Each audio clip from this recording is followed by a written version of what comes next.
you put the dots so close to each other, the dots are damn near kissing, bro. Like the dots connect themselves. What am I supposed to think? You're not Well, really talking about any other women. So obviously, black women are the pain in life that you can't avoid, right? It's Uncle Remus spinning his warm, funny stories. What black women are doing. I don't care. They're their own group. When they decide to work with us, they will. Otherwise, they won't. And they don't. And they don't have to. They have their own power, their own productivity. They don't need us for anything. And I'm okay with that. The key to happiness is to eliminate all black women from your life. I mean, look at me. No black women in my life. Look how happy I am. I'm happy as a nigga with a new gun. Now, Ruckus, that is preposterous. Can I add like my commentary right quick, Hood? Sure. I actually am like understanding fully as I continue to listen, and you don't necessarily have to avoid pain, but you don't have to embrace it neither. Because if you embrace pain, you'd be letting women walk all over you. Much like just yesterday, I had to embrace pain and stand up for myself because my real estate agent, who was a black woman, had in the beginning told me to not be looking for other housing options in the midst of my current house being listed for sale. And I did receive an offer, but after everything she tried to like put me through and saying I should find a rental unit instead, like an apartment, I just had to stand up for myself as a man. And I'm actually going to be looking for a different real estate agent to help continue with the selling of my home. But if I didn't stand up for myself and just embrace her pain, I've been letting her walk all over me. And that doesn't mean that I have to avoid pain neither, or like embrace every single thing. Hold on, Angel. You stood up to that bossy black bitch? Yep, I stood up. Goddamn right, Angel. That's what I want to Angel's hear, goated, Angel. bro. step for He five, just bro. Keep on doing it. y'all missed it. He just had a moment that will go down in Bracy history. Hey yo, I gotta tell you what happened. He was on Bracy's panel, right, over on that gay ass panel, right? And they were having some, they're doing their usual fuckery, and they're defending like Jay Prince beating bitches. He should be able to come on the panel and talk because everybody should be entitled to have the conversation. He gets up there, he starts talking, he goes at it with Bomb Cherry. Apparently he's been over there before. And she says she didn't like how he said the N-word. He called her Bomb Cherry nigger juice, and everybody lost their fucking mind. Yes. Then they tell him to stop saying it. And he said, well, y'all didn't stop the Thorpes from saying it, and then proceeded to drop 3 more hard R's and left. Yeah. Wow, man. That bitch Bomb Cherry. Hold on, man. That bitch Bomb Cherry still over there. What about that black dude? Angel, you got one of those like hidden power levels, bro. I didn't even know you had that in you. I knight you. Thank you. You got NBD status now, Angel. Thank You were Hood Conservative. I mean, I could ask a wrench for you from you, man, but you don't have to give it. I'm not trying to like beg for anything. I'm sorry. I only just started talking to you recently, but still, that was dope. I like how you're coming up in the game, man. Man, he is an honorary white supremacist of color. Congratulations. Welcome to the club, Angel. I don't see myself as Batman, but if you're just joking, I understand the humor. Hey, back to the Izzy clip. So you're saying this was a different stream? What was it the same context as the first stream, or what? Okay, so you remember the stream that you and I were on the same day, right? And they were talking about these dudes can't get girls and all that stuff, right? Right. So on the next day, when they were streaming about whatever he was streaming at, the point when I came into the show, and that's when I like showed you like my little eyeballs pop up in the chat or whatever, that was when I started listening to that stream. So it was the next day, different stream, the exact same verbiage and tone of conversation, right? So whatever they intended to be talking about, they wound up having the same conversation the next day. And that's where I came in. And so I'm listening to them talk about it, and that's when I just started pointing out little stuff in the chat, and he started getting triggered, and then so I came up on the panel, and then it just went from there. Gotcha. Okay.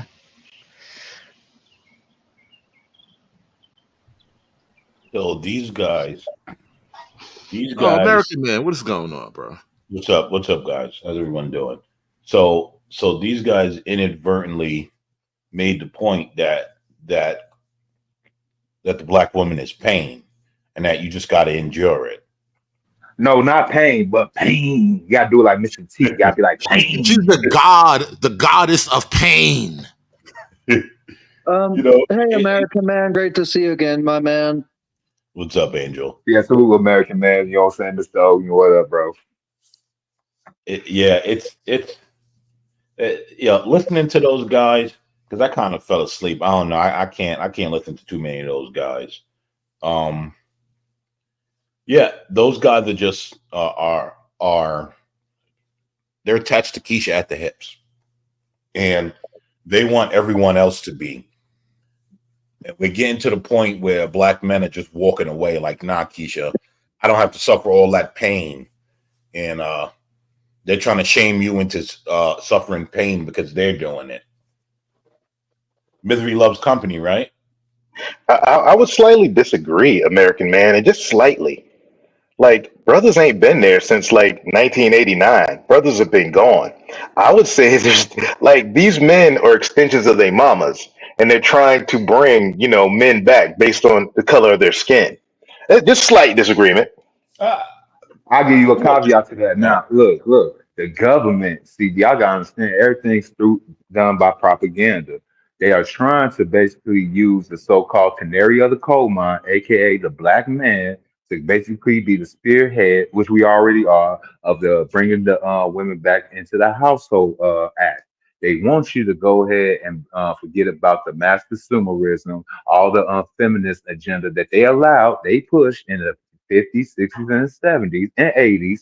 And now, since they found out during this whole scamdemic, during this potential economic collapse, they don't have the funds to take care of all these hoes, young and old. So they need you, man, to go ahead, fall on your proverbial sword, just man up and forget it, and just go ahead and wipe these women up. And don't talk about it and pay your taxes.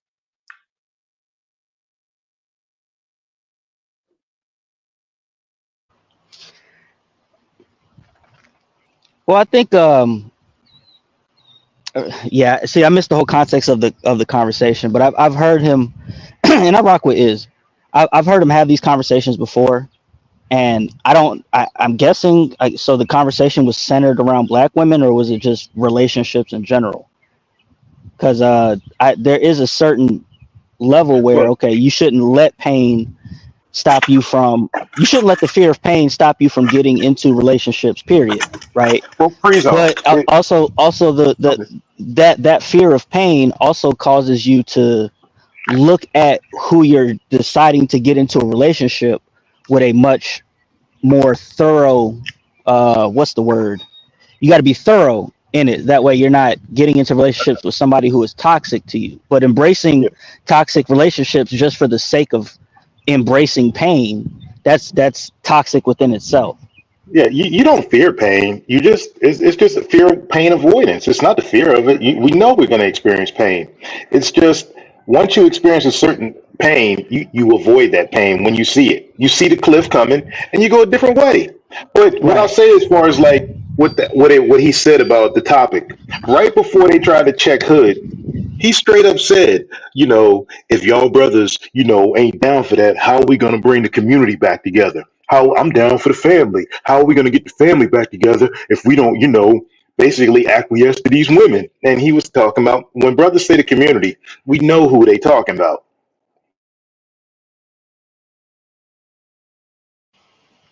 Yeah. Yeah, man. Pretty much.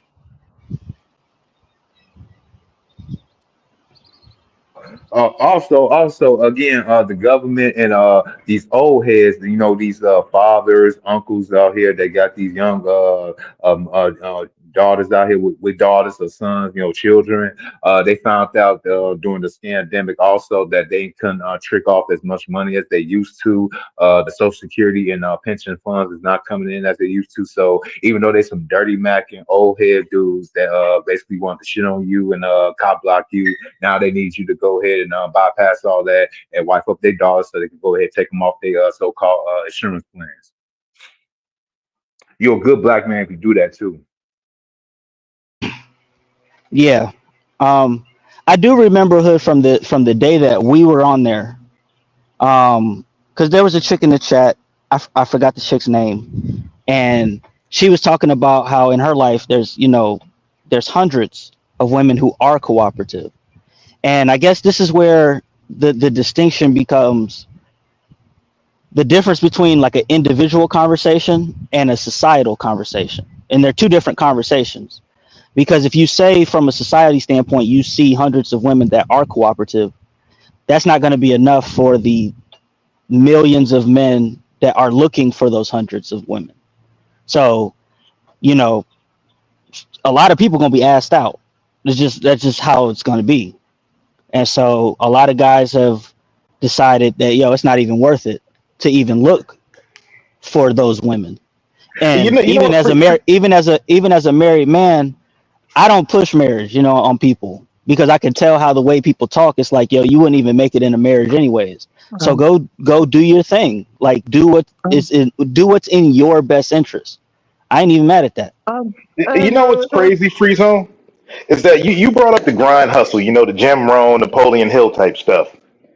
And when you apply that kind of hustle to your life and you get your money, your body, all that stuff, you get your frame right, you don't have these issues with women, but these guys will apply those principles to the woman, but they won't apply them to life and grinding to basically avoid the same problems they're saying they got to deal with.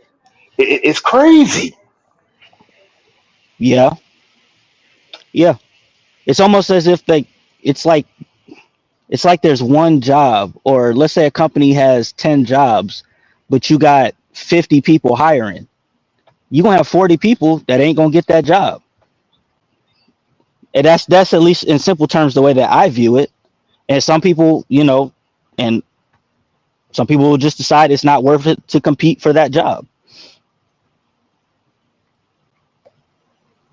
Most like it's not worth it for me to even compete or even have my real estate agent anymore and find a different realtor to help sell the house Free Zone. Mm-hmm. Exactly. She don't want to compete. She don't want to compete for you, Angel.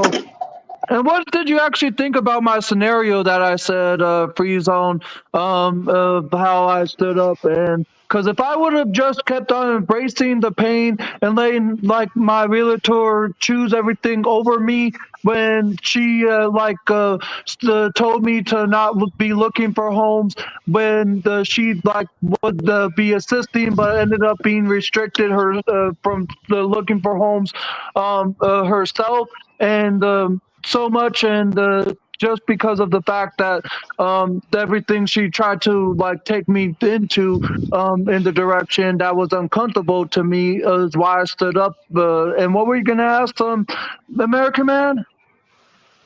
No, that was me. I just said it's a man's nature to compete.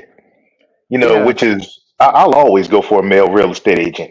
Because women are not going to naturally compete for your business because they have that egalitarian mindset. Like if you find one that will, cool, you got a unicorn. But more than likely, they see your business as a given. Yeah. Well, the other aspect of it is the abundance mindset. Since we're doing the whole motivational thing, where it's like if you got somebody in front of you. Just because somebody's in front of you doesn't mean that you have to deal with that person when there's an abundance of other options out there that you could choose from. Exactly. So you don't have to embrace certain pain. Like you can afford to avoid a lot of pain when you have a plethora of options. And do you believe in my analysis, if you embrace pain, that you be letting women walk all over you? Say that again. Did you believe my analysis or what I said?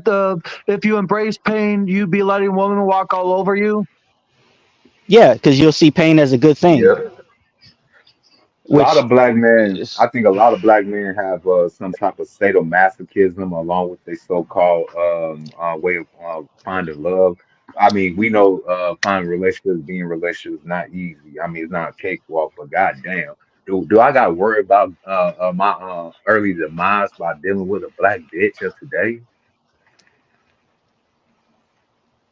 I mean, do I? Yes, yes, For the yes. sake of love, for the sake of companionship, for the sake of me extending my damn lineage? Hey, but you know, I'll put this, man. The number one cause of death for brothers that identify as black is freaking stress or stress related ailments, heart disease, hypertension, diabetes. All these things are downrange of stress. And the food that these black bitches give us, they call soul food. But that's the thing is that those foods right there are comforting. When you so stressed out, man, how good does a freaking thing of fried chicken cooked in Crisco taste? right. Mm. Yeah. Yeah, I but there is absolutely also loved it.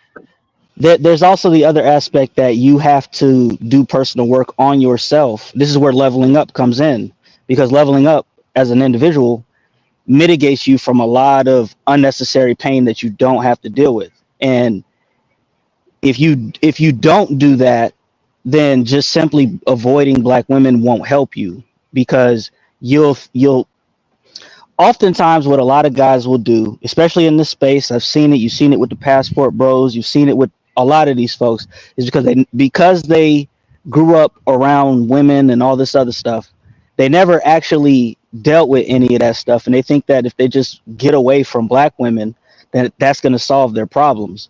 When in actuality, it can actually create more problems for you, because you don't know how to deal with a different type of woman who, even if they're more feminine, right? Because you're such a fucking maggle, they'll actually be more secretive in their endeavors. And so Bro, you'll see the knife Freezo. come, you won't see that knife coming in your back, like you won't see the knife being stuck in your back from a mile away, because you're just, oh, this isn't Keisha. But you looking for other Freezo. chicks that are just like Keisha, even though they don't fit the mold. Go ahead. Freezo. Could that mean that magos are creating strags around the world? There you go. Oh, you don't say. You don't There you say. go. How cool of you. There you go. And that's why there has to be, like, I do understand the need for, because I lean more towards the individual aspect of it, but I do understand the necessity for having societal conversations. It's just that the problem is, in the community with these conversations, they don't, number one, they don't know how to distinguish the two, and number two, they don't know how to, given the information that they have, they really don't know how to apply it. They really don't. So they're resorted to staying on panels, complaining about one certain option while neglecting all the other options that are before them, and then becoming the man that can handle those other options. So there's a lot that has to be done, and that's why I say a lot of these conversations aren't serious conversations, because when people log off, they may feel good, but they don't actually apply it in their real life, and so they end up in the same place on the same panels with the same conversations, talking about the same group of people, and nothing ever changes. Mm. There was a lot said there, a lot of true Yeah, things. Yeah, you yeah, actually No, said I a don't. lot there, Free Zone. I don't disagree with you. You're No, absolutely yeah. I don't Now, if either. you're now if you're just doing content strategy, that's one thing. I get it. Get your money, have fun, do your thing. But the people who are actually talking about change and trying to pretend like they're serious, those are the funniest people. Those are the people that I love to laugh at, because it's like, you're not serious. You're not. Just tell people you're here for fuckery. Tell people you're here for content strategy, and you're here to get money. But they try to masquerade it as, we're trying to help the community, we're trying to save people, all this other stuff. Meanwhile, in their individual lives, how much are they actually implementing? How much is it actually changing them?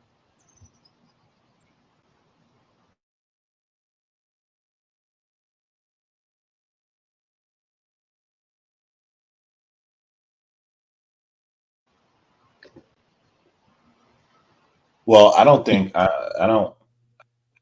To be honest, I don't think anyone should be coming to the internet looking for something to really help them. I think a lot of us know this is entertainment. Now, some of us have conversations that you might say one or two things, but like those guys on those panels, those guys are coming to just promote Keisha's agenda because it's all they know. I mean, American man, there's help out there, but magos are gonna look in the wrong places. They're gonna look for that B word first, that BLACK first. And that's where they lose. Because, I mean, come on, there's the Kiyosakis of the world out here. There's some great crypto dudes out here. Shit, there's conservative, you know? But if you're looking for advice from people that, I mean, just lead pessimistic, negative lives and worry about victimhood, then you ain't going nowhere at whatever you're reaching for online. The term black is only used to keep black men oppressed. That's all it is. Because even black women don't believe in black first. They believe in woman first and then black second. Yep. They just masquerade all that blackness to keep you in prison to them. That whole black thing is just a prison for black men. That's why Dirty Folks, and shout out to him. That's why he said a long time ago, and that's why I go by the label that I go by, Swarthy, because black, and to this bare root, only applies to women, gays, and felons. Them are the only ones that be talking about black relationships. But when a straight black man want to voice his opinion about the current landscape of the community of black relationship, we are being silenced because they don't want to hear the opinion of a man that they want in the household. I mean, they need in the household. They want the opinion of a man that they think they want in the household. That could be a good thing though, because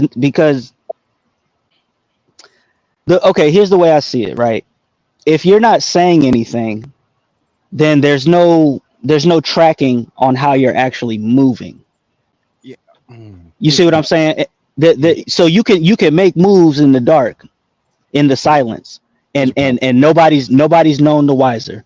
The second aspect of it too is that you don't give toxic women the ability to do the chameleon shit and conceal their intentions. They can now be, and Kamala did this the other day, where you can become a how do I say it? You can become pretend pick me. There you go. You can pretend to be something for the sake of appealing to the people that are railing against women, only to get into the door and implement your own strategy and do what you want to do. So there actually is a positive aspect in silence. You just have to embrace it, because like silence can be an advantage. Here's the pushback on that, and I'm not saying bad. Oh shit! Welcome, Dirty. What's up, bro? What up, Dirty? Speaking of the damn devil, I spoke you up, nigga. What up, Seven Folks? Yeah, man, I've been, I was outside. I got real life and shit, but I've been listening the whole time, right? Yeah, you guys been doing great today. By the way, even Angel came in the clutch. Shout out to Angel. Hey, Dirty, my man. So I have nothing. I'm only going to give you a different view. I don't have that pushback about moving in silence. Here's the opposite view. When you decide to be a man instead of being black, because you can't be both, you got to choose, right? So once you decide man before anything, like everybody else, like gays are gay before they black, women are women before they black. Once you decide you man before you anything, then the people who try to cancel you and get you out the way are other men, right? So when they played that clip with the swirlers, right? And she was like, yo, we just need to, because black women only like the most toxic men anyway, right? So they would never get a dude that read above a 6th grade level anyway. So they want Pookie to receive force. Hold on. They don't like toxic men. They like dumb men that they can control.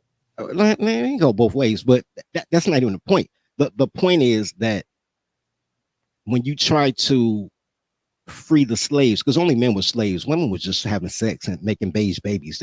That's all they do anyway.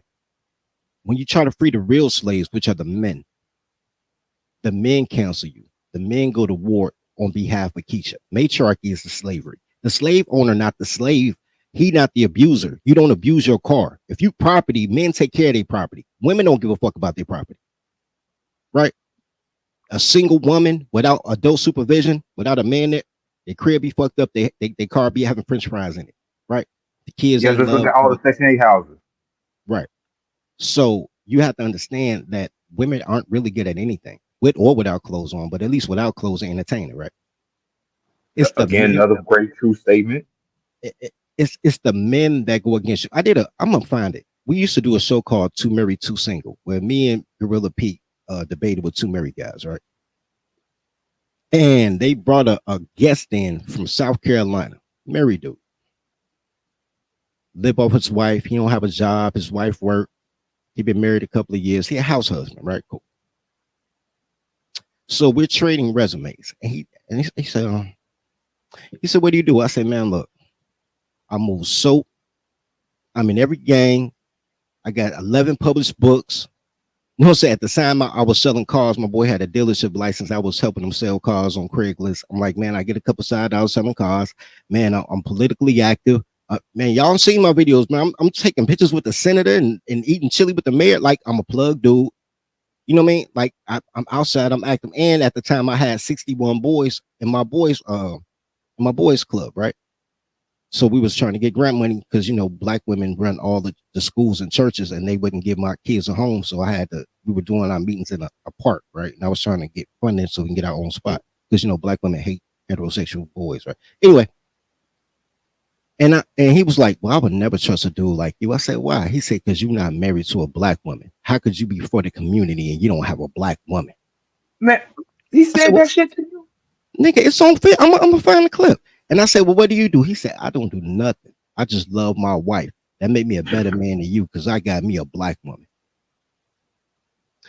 These are the things I talk about when I say my number 2 fear in life is do not get killed by a nigga over Tyler. That's the shit I'm talking about. You have to separate the dudes who entertain the most horrible people on earth. Like, you would think, like, the dirty folks shit aside, you would think 2-parent household, both of my grandparents came from 2-parent households. You would think that, man, I got the best. Black girls be like, oh, I would never date a nigga like you. And I know it's true because they had 13 abortions in 20 months on a nigga. So I know they would never want to have a nuclear family with a man that could read above a 6th grade level with no parole officer. It's not how they get You know, well, Dirty, I'll say that into the epiphany phase. And the reason why these dudes hate, you know, especially Lord ADS, that whole accolades and make money comment, y'all incels, because even you, dudes like you, me, Hood, you know, dudes that came from the hood will fucking stomp you the fuck out and can read above the freaking 6th grade level. That power type nigga. And throw me in that equation too. Me and Dirt from the same neighborhood, so throw me in that equation too. That's what they want, the power type nigga. But they know they can't get us because we got fucking options out the ass. So who they stuck with? No, but they try to destroy the power to bring you back down. They think you, what you call a highfalutin nigga. You think you're a good nigga? But they can't do that. So it just makes them mad. No, they just try to act white, man. You using big words in there. You talking about getting a job and a Social Security and 401k and what's this thing? This nigga talking about stocks? Girls can't count. They don't never ask you about stocks. Girls know they can't count. I just want to push back to the idea that they want this powerful person. I think we have a large enough sample size to know that black women don't want a competent man. You know what? Let me not say black women. Some black women don't want a competent man. No. Say what you said. Stand on that shit. There's are exceptions, but exceptions it's exceptional, bro. Like the general rule is black women. They want puppies that they can control. That's why they don't deal with competent men, because they know a competent man, one, is going to have expectations of them, and they don't want to have to offer you anything. Right? It goes back, they do not want to compete. But American man, I just disagree, man. Just from my interviews in 2020 with so many Keishas that were married to daggone redneck, hardcore, toxic white dudes. And I'm talking Keishas, bro. Not no freaking like chick that was raised in, Whiteyville, USA. Well, but here's the thing, right? I'm not a big fan of caring about black women that marry white men, because a lot of those black women will take the trashiest black men because they just worship white people. They just worship white men. So I mean that I can't really put no real stock into that. Look, I'm not saying it from the skin color aspect. I'm saying it from exactly what that divester said. They want a man from the Chocoho tribe. And man, you ain't gonna get a whole lot of dirty folks in the community. You know what's so Like, crazy about that? It's not that, bro. It's not the fact that okay. The reason that and I did a whole show about this yesterday, the day before. The reason that women don't want non-American black men, so especially Nigerian and Jamaican and Haitian, right? They say that specifically. It's because them niggas beat bitches. Have you ever seen Jamaicans dance with a girl? Like they throw her through fences and all type of shit.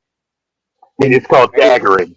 Hey, we think give a better favor between the Nigerians and the Jamaicans, though, Dirty. I'm not. I know. I'm We just. winning all my people winning all day long, bro. No. I'm not even saying that. I'm saying non-American black men choke their girls like you're supposed to. American black men try to negotiate with terrorists. Like that's and the problem I have, because I've been on Izzy's show a couple of times, and the problem I have is when I be like, yo, you gotta choke them out, and they be like, whoa, Dirty, and I'm like, no, nigga. Like girls do something twice a day, you would kill another man for. Twice a day. You can't choke her.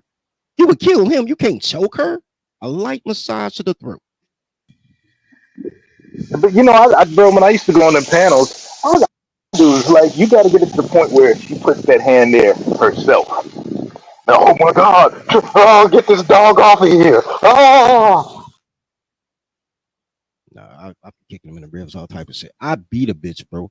I used to be that man trying to talk them down and hold their shoulders and quit. Bro, the first day I beat a bitch, bruised her ribs, had a piss and blood, had to go to the hospital. The first day I really beat a bitch, I felt liberated, nigga. And I can't turn back, bro. I am not going back to negotiations, bro. Because once they know you will, they stop. Black women are like children. They just see how far they can get away, how much they can get away with. But they never stop at 90%, right? They never stop at, he gave me the car, the key to the crib, I eat all the food out of his fridge, nigga fuck me raw, take care of another nigga kid. He told me don't touch his phone. You know what I'm gonna do? I'm gonna touch his phone because fuck that nigga. Like there is no boundary with, so you have to immediately give boundaries, immediately, or not deal with it, right? You have an option. I'm glad SKC ain't here right now. So now I'm being honest. So because I know how to bust down bitches, and I know how to be in a relationship.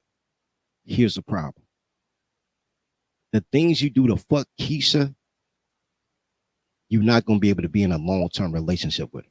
And the things you would do to be in a relationship with a woman, you will never be able to be with a Keisha, and you will never fuck. You'll be on a 90-day wait plan, being a stepdad, end up married with a sexless marriage. You can't be good to Keisha. Because she's not a good person. Never, right? Never happened, never will be. Right. So when you love Keisha, pain is love. When you love anybody else, even other men, food is love. Right? Any other time you have love, there's food, family reunions, funerals, weddings, whatever. Food is love. Somebody fixed you a plate. They showed you they love you, right? I'll tell you what, Dirty, what I've learned from dealing, with Maria and them for all these years is that once you carry yourself the way we do, it's implied from them that all the things you describe that you got to do to Keisha, Maria knows it is coming. And if she slips up, that's what she's getting. So just because of the behaviors and the characteristics you hold about yourself, she don't slip up. But with the queens, you got to put hands on them to make them understand that. And Because of niggas. Look, no, it's not the look. Me beating my bitch is a personal decision, right? Hell, bitch will tell you that shit, man. I don't think a nigga love me unless he put his hands on me. They still Regardless talk whether like that though. it don't even matter whether I beat her or not. Her feelings or whether I should live or not is your decision. Me beating her ass or not is my decision. Her deciding if I should die or not is her decision. Because I don't have to do shit. How many dudes get the police called on her because I she had a literally bad just said that dirty too, man. Goddamn, both of us think I said that about 20 minutes before you got on the damn panel. But go ahead, boy. I'm just saying, because they're professional fight promoters. The whole swirlers, they promoting the fight. They didn't try to get no white dick. I just need you to kill Pookie. Like, damn, bitch, I thought she was on some swirling shit. She can suck a white dick. You're worried about niggas when you with crackers. Black men never worry about black women when they with their white girl. But black women always worry about what niggas doing, no matter what other dick they suck. There it is. You ever notice that? Am I lying? And that is the fatal flaw of divestors. That's their fatal flaw, and what makes them so comedic. Hey, bro, check this out. You know, I work in a hotel in downtown right now. I was messing around with this snow bunny. She had came by my job now. That we had a black woman came in with a white man checking in. She wanted to go ahead and do all this flirting stuff because I was about to get off though. So they checking in as I'm about to get off. So she's trying to basically stun in front of her little white dude, trying to flex her little fake hair and shit. You know how that black bitches do when they get the fake weed. They want to act like they got long flowing hair. You know what I'm saying? Acting all feminine shit. As soon as the white bitch that I was messing with came into my lobby, she had brought me some little food and shit like that too. The black bitch, not knowing that, the black bitch actually stopped doing what she was doing, paid attention to me. I'm about to get off. The chick actually came up to me and asked me what certain stuff and shit was. I'm like, I don't know. Like she like, see, that's what I'm talking about. Black men don't want to do their job and whatnot. And walked out trying to get back to her. I'm like, man, I'm done. I'm done. Look, you don't want me. You trying to flex in front of a white dude, and when I got to beg you, now you want to go ahead and try. I was like, yeah, I'm done. I'm done. And my white chick had a bigger ass than her too, so I was really done. I'm gonna say this one thing, and I'm gonna let y'all rock out. And I'm glad Snowman not here because he'd be talking shit. Because she was an Irish girl with red hair and green eyes, but she said the real estate, and this is why I say relationships don't work with black women, but sex does. Like I could fuck a black girl in a club and not know her name.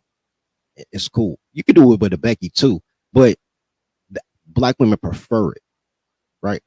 They prefer having babies by one night stands and having abortions by their husband. They prefer it. Right? That's on the menu. That's all you know. That's all they know, right? But I'm talking I feel to like I his left wife. y'all alone too long, and now I gotta put this show on Rumble. Nah, we ain't even do nothing. And then we didn't do nothing. Well, let me ask you this, Dirty. Is you know, you talk about beating your bitches, right? Is that exclusively like a Keisha feature? Is that something that you mainly have to do with Keisha's? Yes, for the same. Or do you do that with all? No, for the exact reason Trey said. I'll do it all for me, bro. They all equal opportunists. Keisha is just a byproduct of getting the most vicious. Here's the difference. No. But I'm saying like, is it only Keisha's that provoke you to have to do that?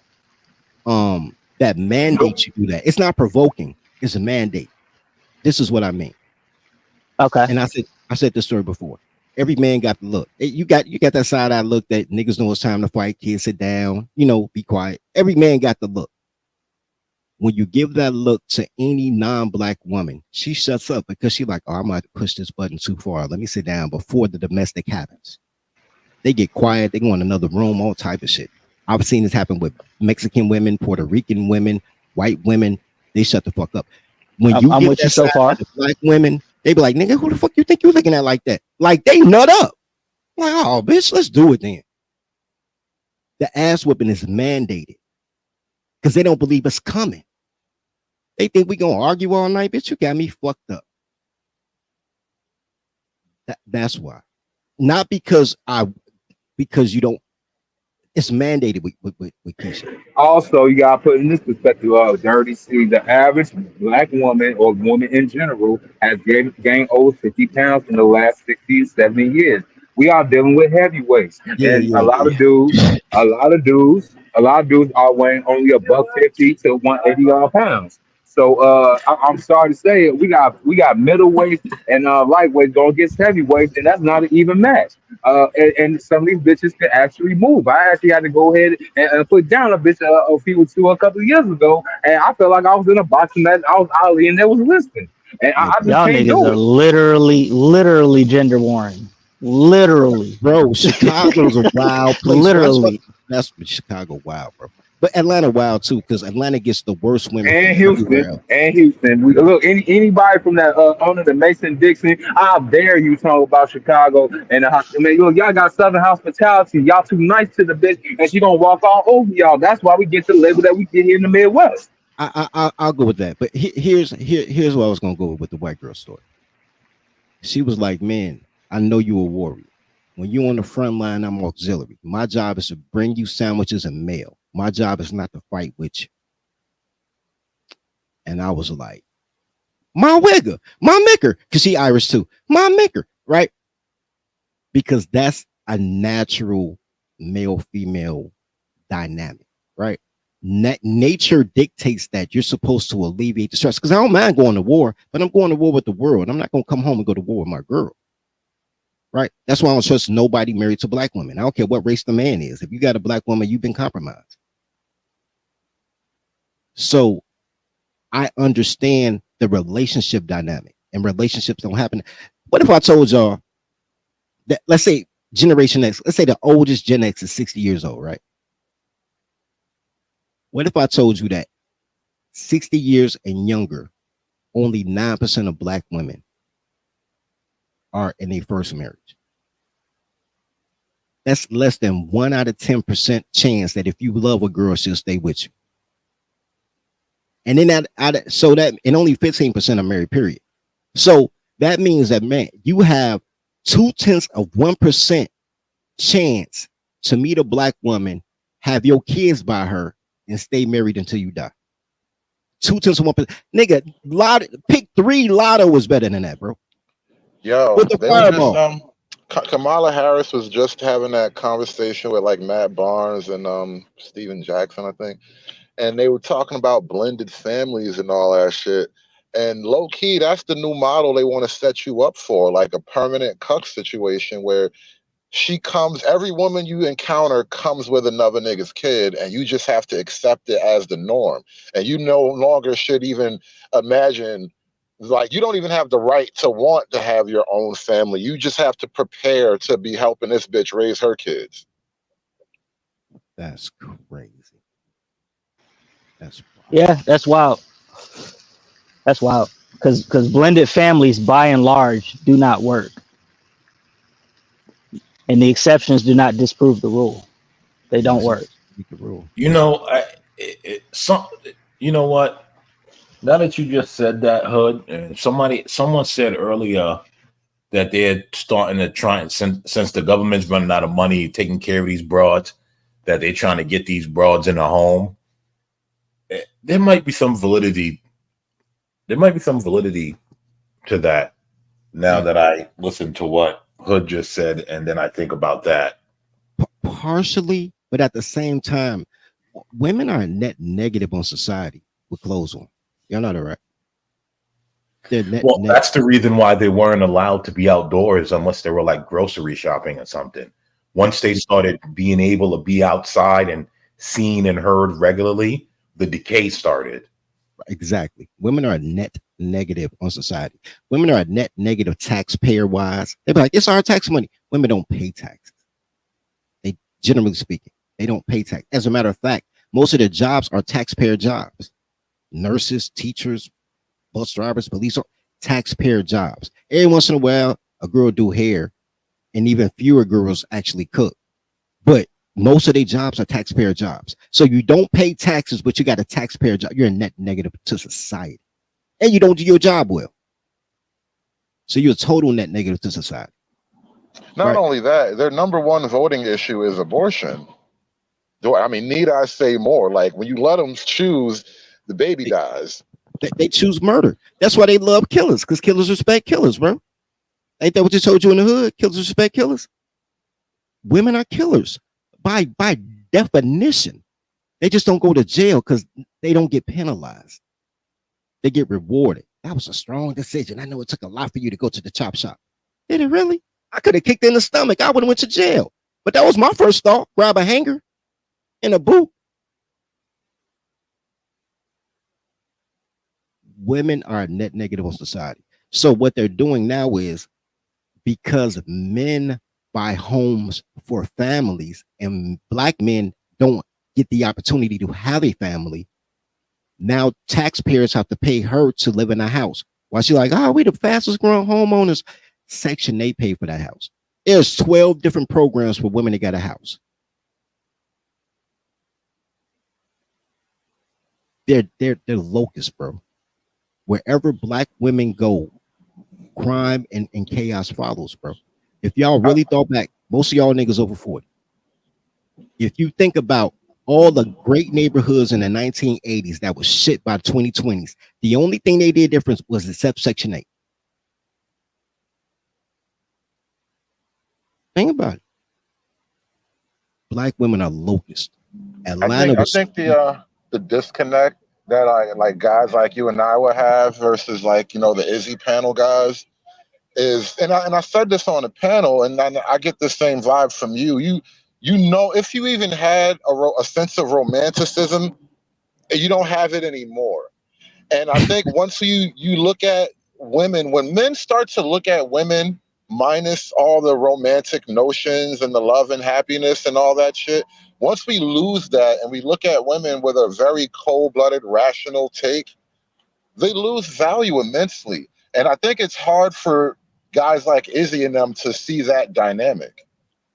Well, I think also you get to what Dirty been saying. You start realizing that this broad is a net negative on everything. The problem with the Izzies of the world is Izzy believes in love, and he believes that love is the motivating factor to conquer all. I believe in hate. He got mad at me when I called him a romantic, and I kept pointing it out. Like, you just low key trying to sell love to niggas, bro. Don't think I don't know what you up to, man. He ain't like when I pointed it out, though. No, I believe in hate, though. I tell people all the time, my hate is righteous. I don't have a emotional hate.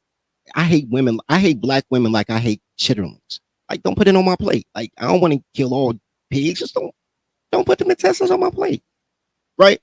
Don't put Keisha on my plate. I mean, you can on some fast food shit, but she's not a meal. You know what I mean? I'm way past Tevin Campbell, bro. I'm way past Jodeci's second album, bro. The show, the after party, the hotel. Those days are gone. I'm more in bitches ain't shit, but it is what it is, right? That's another point, Dirty Folk, though, the whole black music thing. And I did a whole stream about black music. It was a late night stream, but black music has done a number on the minds of black men. Like, I don't think we really studied the magical power that this music industry has held over the black male psyche. I mean, the women too in its own way, but we're talking about guys right now. Like, the fact that you believe these women love you and the way that you love them is because we grew up watching niggas in leather outfits standing on a sand dune scream, baby, I'm begging, baby, I'm begging, begging, baby.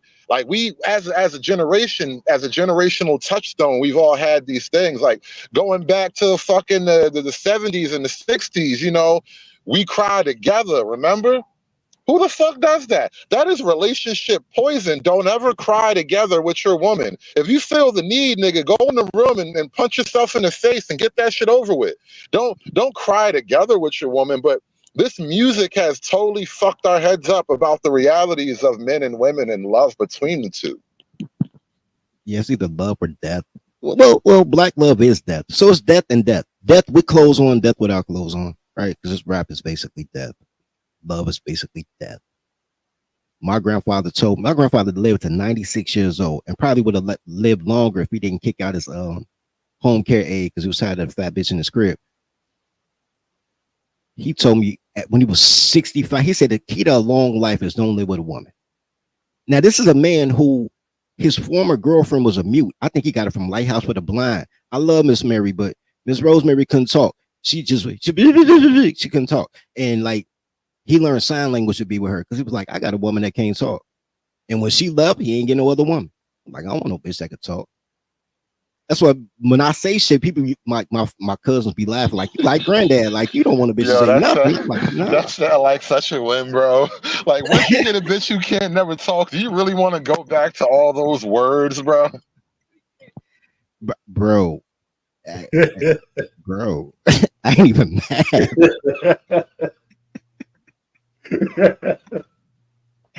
But it is what it is.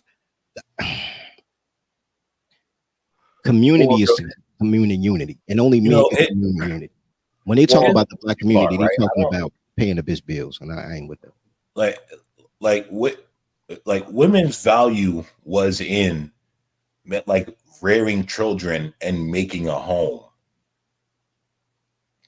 Like that is your value. Once you're no longer doing that, what is the reason that a man wants to have you around? Outside of busting a nut? Because you're screaming to me about killing your children. You're screaming to me about you don't cook and clean. What the fuck? Like what purpose are you? Kind of like a man, right? Like that's what if you're not building something, kind of like a man, if you're not building something and protecting things and doing something, the fuck are you around for? This is what killed me about the conversation earlier when they were talking about pain, and I'm asking like, well, pain for what? Because if you tell men you have to experience pain in order to get something beneficial, well, all right, now we can negotiate, right? That's fair. But if you're just telling me pain will make me grow, now I feel like you're trying to hustle me, right? And that's that competition bias, Hood. That's what I'm talking about. But and I want to kind of tie it into what American Man was saying. Like, you know, for years, the idea for men was, you know, we would slave away at some job or whatever, backbreaking labor, whatever they want to call it, because we could take care of a family and get what we needed. And now it's like you do that for no reason. It's like it's just pain for the sake of pain, and that shit it doesn't sell no more. Exactly, because again, let me go first. Now, look again. Let's go back to my original statement: competition bias. All right, black man. They tell you to get in competition. That means they tell you to go ahead, go grab yourself by the bootstrap. Okay, 50, 67 years ago, that probably makes sense to me. Of course, I got to compete to get into these manufacturing jobs, these warehouse jobs, and all that good shit because the white man's there, and that's a prestigious position. I see the point there. I see the point that, we have different races of women. I'm only bound to my own, but through short diligence, work ethic, and possibly getting money, I can get myself into a different tax bracket. I could talk to other races of women, and nobody has a problem to a degree. To a degree. But look, I could see the point in that. Now you telling me in 2024, what you tell me that I got to grab myself by the bootstraps, even though this is the best time to make money, any endeavor right now, alive, minus a so-called college degree, I could do anything right now. Follow the internet, I can make as much money and compete with every man across the globe. Yeah, competitively. Gay. Don't go to college. College makes you gay. I'm just using that as an example. Look, check me out. Look, I could compete with men globally instead of just in the United States alone. That's a caveat. Now you telling me, all right, so I already got myself into the best version of myself, hold a masculine frame. I'm making all this X amount of money. What I'm competing for?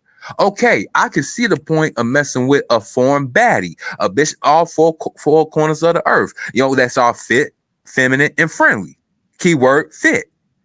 You asking me to go ahead and build myself all the way up. Change my whole mantra, my whole philosophy in life. I could be a street nigga, become a corporate nigga, be a corporate nigga, get some street nigga ways, just to appease a bitch that didn't want me in the first place. I gotta get myself become the maximum version of myself just to pay for a bottom bitch of the West.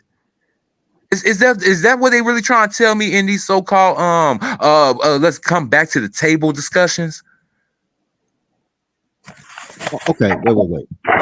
Here's a pushback on what Honeybee is saying. Hold on. Let me say this real quick, right? You know, all this come back to the table thing. I don't know if anyone noticed. You don't hear women saying that. It's only men crying about coming back to the table. Women aren't saying that. They don't want to be a part of you. That's the point. Like the video Hood Conservative plays. They're not talking about coming back to the table. Right. They don't want no part They of got you. their That's own men everything, doing. bro. And y'all Right. niggas I love agree her with because she got her own. That's the crazy thing. Black women got their own everything and they don't need you with it. And now you love them because they got their own. It's such a weird pretzel. Damn, you why. got better. You sound better on key than Neo saying that she got her own better than them, man. Damn, boy. Yeah, that's why. But here's the thing about what Honeybee is saying, that black men don't need to avoid black women. Okay, here's the thing, and I'm telling you this from a place of understanding. I'm not even mad because I understand you're a girl and girls don't have survival skills. Like I've never been with a girl who saw the stick up man before I saw the stick up man.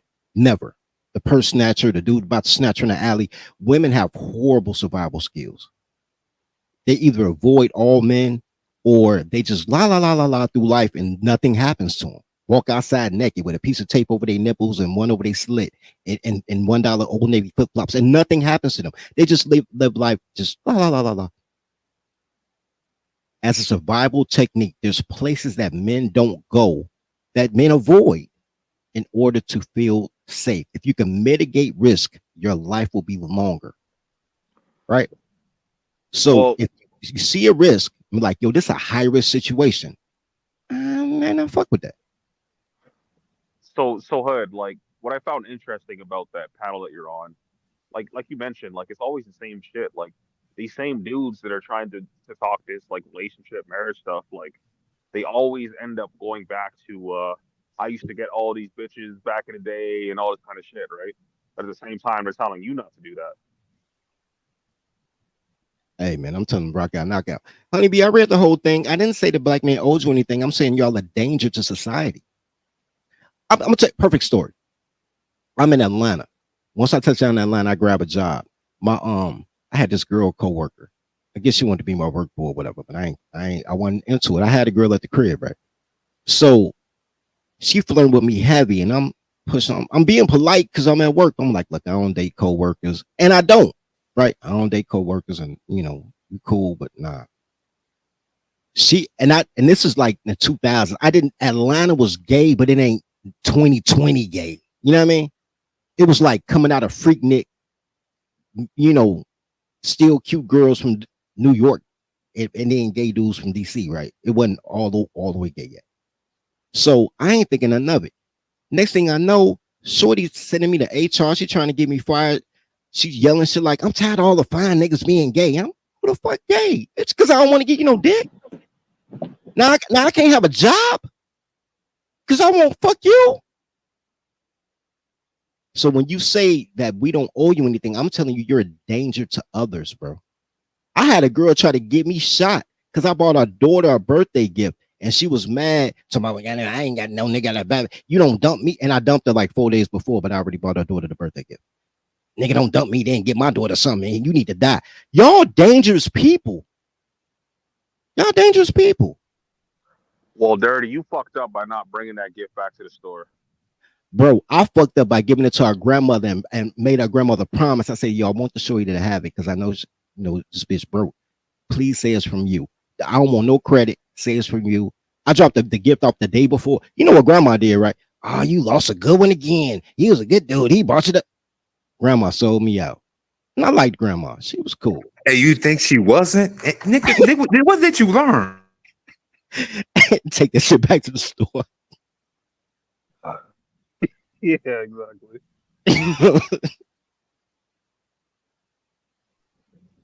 But yeah, like that's why I said earlier in the chat, like that Izzy dude, like he's in that circle with fucking Sharon and all them other weirdo niggas, and that Brownsville dude. Like those are the dudes that you see up on like fucking This Might Be Risky and those panels where it's just like half and half or all women, like that kind of shit. Oh, the pussy apologist panels? Yeah. Yeah, that's why I'm not surprised of like his stance there and these dudes in the This one, panel and like I don't even think that. black men are ready for real co-ed spaces because they will always lean toward the woman. And then what's the point of having a co-ed space? Just make it a girl's house. We can just all hang out at the bitch's house. I mean, they already do that because I heard like there's dudes over there simping in Cynthia G's chats and like these divester chats and shit for some reason. I have no idea why they want to be there, but Because they are gone. They are gones. And once you a gone ass nigga, you just a gone ass nigga, man. I swear. What I don't understand is why they have co-ed spaces but want to have men conversation. Because again, look, the elephant's in the damn room. Who is the damn prize? A free thinking straight black man that got a hood motherfucking Riz. You can't stop it. Look, they telling you the studs dress like a hood nigga already. They try to act like a hood nigga. White well, boys, the Wiggers, the country boys, the so called Kevin Federlines of the world. They want to act like a street nigga from the urban area of all parts of America. Hell, even Becky, Ling Ling, and fucking Maria. They've been fucking telling us for the get-go. Yes, nigga, we want Ghost. Motherfucker. So yes, we man, play Platinum for me. Platinum build me up real quick, hood.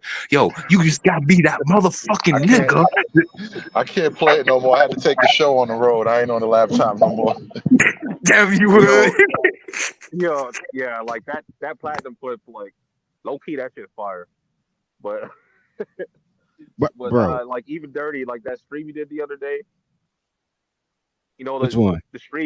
the stream where you did the other day, where you're like, you know, this is why we have to kill Dave first. Oh yeah, we got to kill Dave. Yeah, that was a perfect example of that because that was that conversation over on SKC's panel, and like they were talking about all kinds of shit for hours, and I was listening in, I was in and out and shit, and then I seen that part that you played, and it's like as soon as one woman got on the panel, Dave started simping. And just fucked up the whole conversation. He don't even want to admit he was simping either. That's a damn shame. Just own it, lean into it, my nigga. You was simping, but he kept his mind on the reparations, though. I give him credit for that. But he was simping. He was going to give all his reparations to a British bitch. But yeah, bro. So, but that's when I go on these things, bro. I really just want to figure out who gonna kill me over a bitch.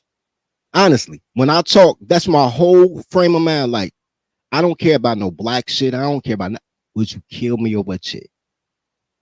Right? Like when they talk about how can we build it, man, I got whole plans, bro. You know what I'm saying? Talking to politicians, man, we got the whole everything, bro. I'm going to war with the Urban League, like right now, bro. I could help niggas get there, but they gonna give it to a bitch. So what's the purpose of building this black empire to give it to a bitch? I could stay in Chicago and get killed by a nigga over a bitch right here. You know what I'm saying? See, observations like that make me feel like all of the niggas gonna vote for Kamala. 100% they are. Facts. That's crazy. That's a crazy observation. I don't even know how you squared that circle, but it kind of made sense. I'm gonna let you be great. Yo, listen, right? The more I start to listen to black men talk, I just continue to ask myself, why are these guys so gay? Like, that's the only question that I have. I listen to these panels and I listen to these guys and I'm just like, man, these guys are really gay. This is weird. No levels of masculinity. Yo, did you guys watch Magic Johnson and some other Negro speak? The Negro said in his speech, right? And this, now mind you, he had the speech written down, so he didn't misspeak. The Negro said, I want to thank my wife for raising me and our 2 children. I said, what type of weak shit is that? I hate the Democrat Party. I've heard that from every boomer I've ever Yes, and they always say it at like these political functions and shit like that, or they're trying to big their wife up, but it always has the goal of pointing out how your masculinity was totally dependent on her. Like, you're not a man without her. She actually made you a man. It's like you was a boy when she found you, and then she made you into the man you are. Like, I hate the self-deprecating democratic nigga, bro. That shit is so unseemly. You know what's so sad though? They mean it. They do. They do. I know. I've argued. Like, it took me damn near 40 years to realize that my dad just gone. But I was 17 having this argument with my dad. 18 years I was old. 13 with my dad. No, I was 18 years old. No, I'm gonna tell you exactly how it happened. I was fucking with this girl, Alicia. And the only reason I was fucking with her is because she was trying to fuck her way to the crib because she got pregnant the first time I hit. And I was trying to pay for the abortion, and she trying to get cool with my mama, calling my mama and all type of shit. And I'm trying to get this bitch at the chop shop. And she trying to sneak away in, right? So I wanted the bitch to be presentable. So I went and bought her little outfit, bro. Like a $12 blue jean outfit from Rainbow and some $10 boots from fucking Shernan's, right? The whole outfit cost me like $25 plus tax, right? And put some soap and water on. Bro, that was a lot, bro. The plus tax, my nigga, like that was wild. That was kind of much. Oh yeah. He didn't include tax in that. Yeah. I don't know, man. I know it costs more than the dub. It was more than I wanted to spend, right? So anyway, the girl come home, but she looked alright when she got washed up. So my dad saying, neck down, bitch, bad. Face in there, neck down, bad as fuck though, right? Butterface bitch. And my dad says, my son's so lucky to find you. I said, how in the fuck am I lucky to find her? Nigga, I pulled up in the short body 9.8 on 17-inch rims because I'm 17 years old. That was the biggest rims back then, right? Like, I'm the one with the 17-inch on fucking 30 spokes, nigga. I'm the one, goddamn man, with the money. I'm the one with the gear. I'm the one that had to dress this bitch. This bitch lucky to find me. How am I lucky to find her? And I thought my dad was it's only one of me. Man, and I'm thinking my dad is just trying to be complimentary until I realized he really believed that. My mother never worked. My mother worked two years of her life as a part-time school bus driver. So she was a housewife for 53 years, minus 2 years of a part-time job, so she could buy her own weed money. My dad took care of every bill. My mother lucky to find my dad. I'm thinking that you knew that. Like, no, my aunt, my dad's little sister, my aunt moved to California 30 years ago, 40, probably before I was born, 50 years ago. And she came back for a memorial. We had a family memorial, and I showed up. And she asked me how I was doing. I was like, hey, Aunt Penny. And then she was like, where your dad at? I'm like, he had to work. And then she was like, your dad wanted to be a slave, right? I'm like, you want to be a slave? And it like immediately I say, oh, because I've been saying matriarchy and slavery since I was a kid. And it clicked like my dad is a slave to these hoes. Pay every bill, look out for every bitch. He don't even need no pussy. He just want to see her smile. You know them old sugar daddies be in the mall watching girls try on clothes. Like, if you look good, I'll buy it for you. Like, it was a trick. Yeah. Then you got a son these rap niggas be sounding just like that, bro. Like, I just want to give. I just feel because good they seeing are you that, shine. bro. Hey, because they are. Y'all forgot what these niggas did, and it fucked up off of all of us, man. These niggas, the rap niggas specifically, especially, they became literally the pimp trick, the trick pimp. They became a fucking Frankenstein of oxymoron. Really, you gonna trying to go ahead and pimp a chick and pay for it? That's what we are. That's what they call game. That's why I don't like rap like I used to, bro. I can't listen to music like that no more. No, it's not even just the these niggas music, are Hood. Hood, it's not just the music. No, these niggas, look, you gotta understand. A lot of these niggas have just like the bitch. See, niggas believe the rap songs just like romance novels. These niggas actually believe in R&B. See, you could make a killing right now. All you gotta do is dress up like an R&B nigga and act like a rap nigga. That's it. You know what I love about R&B niggas, bro? The ones that's not gay. They all beat their bitch. Like when I found out Brian McKnight was choking the shit out of this girl, I was like, I like Brian now. Like I never liked Brian McKnight. That's crazy. R&B Hey, when I niggas saw be Carl beating their Thomas bitch smack up his, more than rappers, bro. hey, R&B niggas is more violent than rappers. That's crazy. hey, when I saw Carl Thomas actually slap one of his bitches on back in the concert, literally with my own eyes, because I was there. The nigga backhanded the bitch because she got out of the pocket. When I saw that, I was like, you know what? I think these R&B niggas is up to something. Danny Boy up to slap on the bitch, bro. Oh, hey, again, another Chicago legend. Shout out to Donnell Jones. Shout out to Donnell Jones. Donnell made a whole album about breaking up with a bitch. The whole album was like, I gotta get rid of this bitch. Yo, and I broke up with my bitch too. I broke up with my bitch to that album. I was like, yo, it's other bitches I gotta try. I didn't say that to her, but like dead ass, I broke up with my bitch after that album came out. Whole album, every song was how much fun he had after you broke up with that bitch. Hey, look, Chicago. Look, y'all better go ahead. Look, give us Chicago niggas our credence. See, look, R. Kelly help you get the bitch, and Donnell help you get rid of the bitch. Bro, for real. I can't front. All them New York niggas, the love I lost. Chicago niggas like, I'm saying bye-bye. Niggas give a fuck, nigga. Oh, I give you another one. My former church member, man. Shout out to Dave Hollister. Shout out to Dave Hollister. He another one. Black Street. Hey, man. Hey, look again. Y'all better give us our creams. Look, we the funniest niggas. We are the most suavest, slickest niggas with the motherfucking gift of gab. We can sing your bitch off. We can rap a motherfucking mind off. Look. Let's give us our motherfucking flowers, niggas.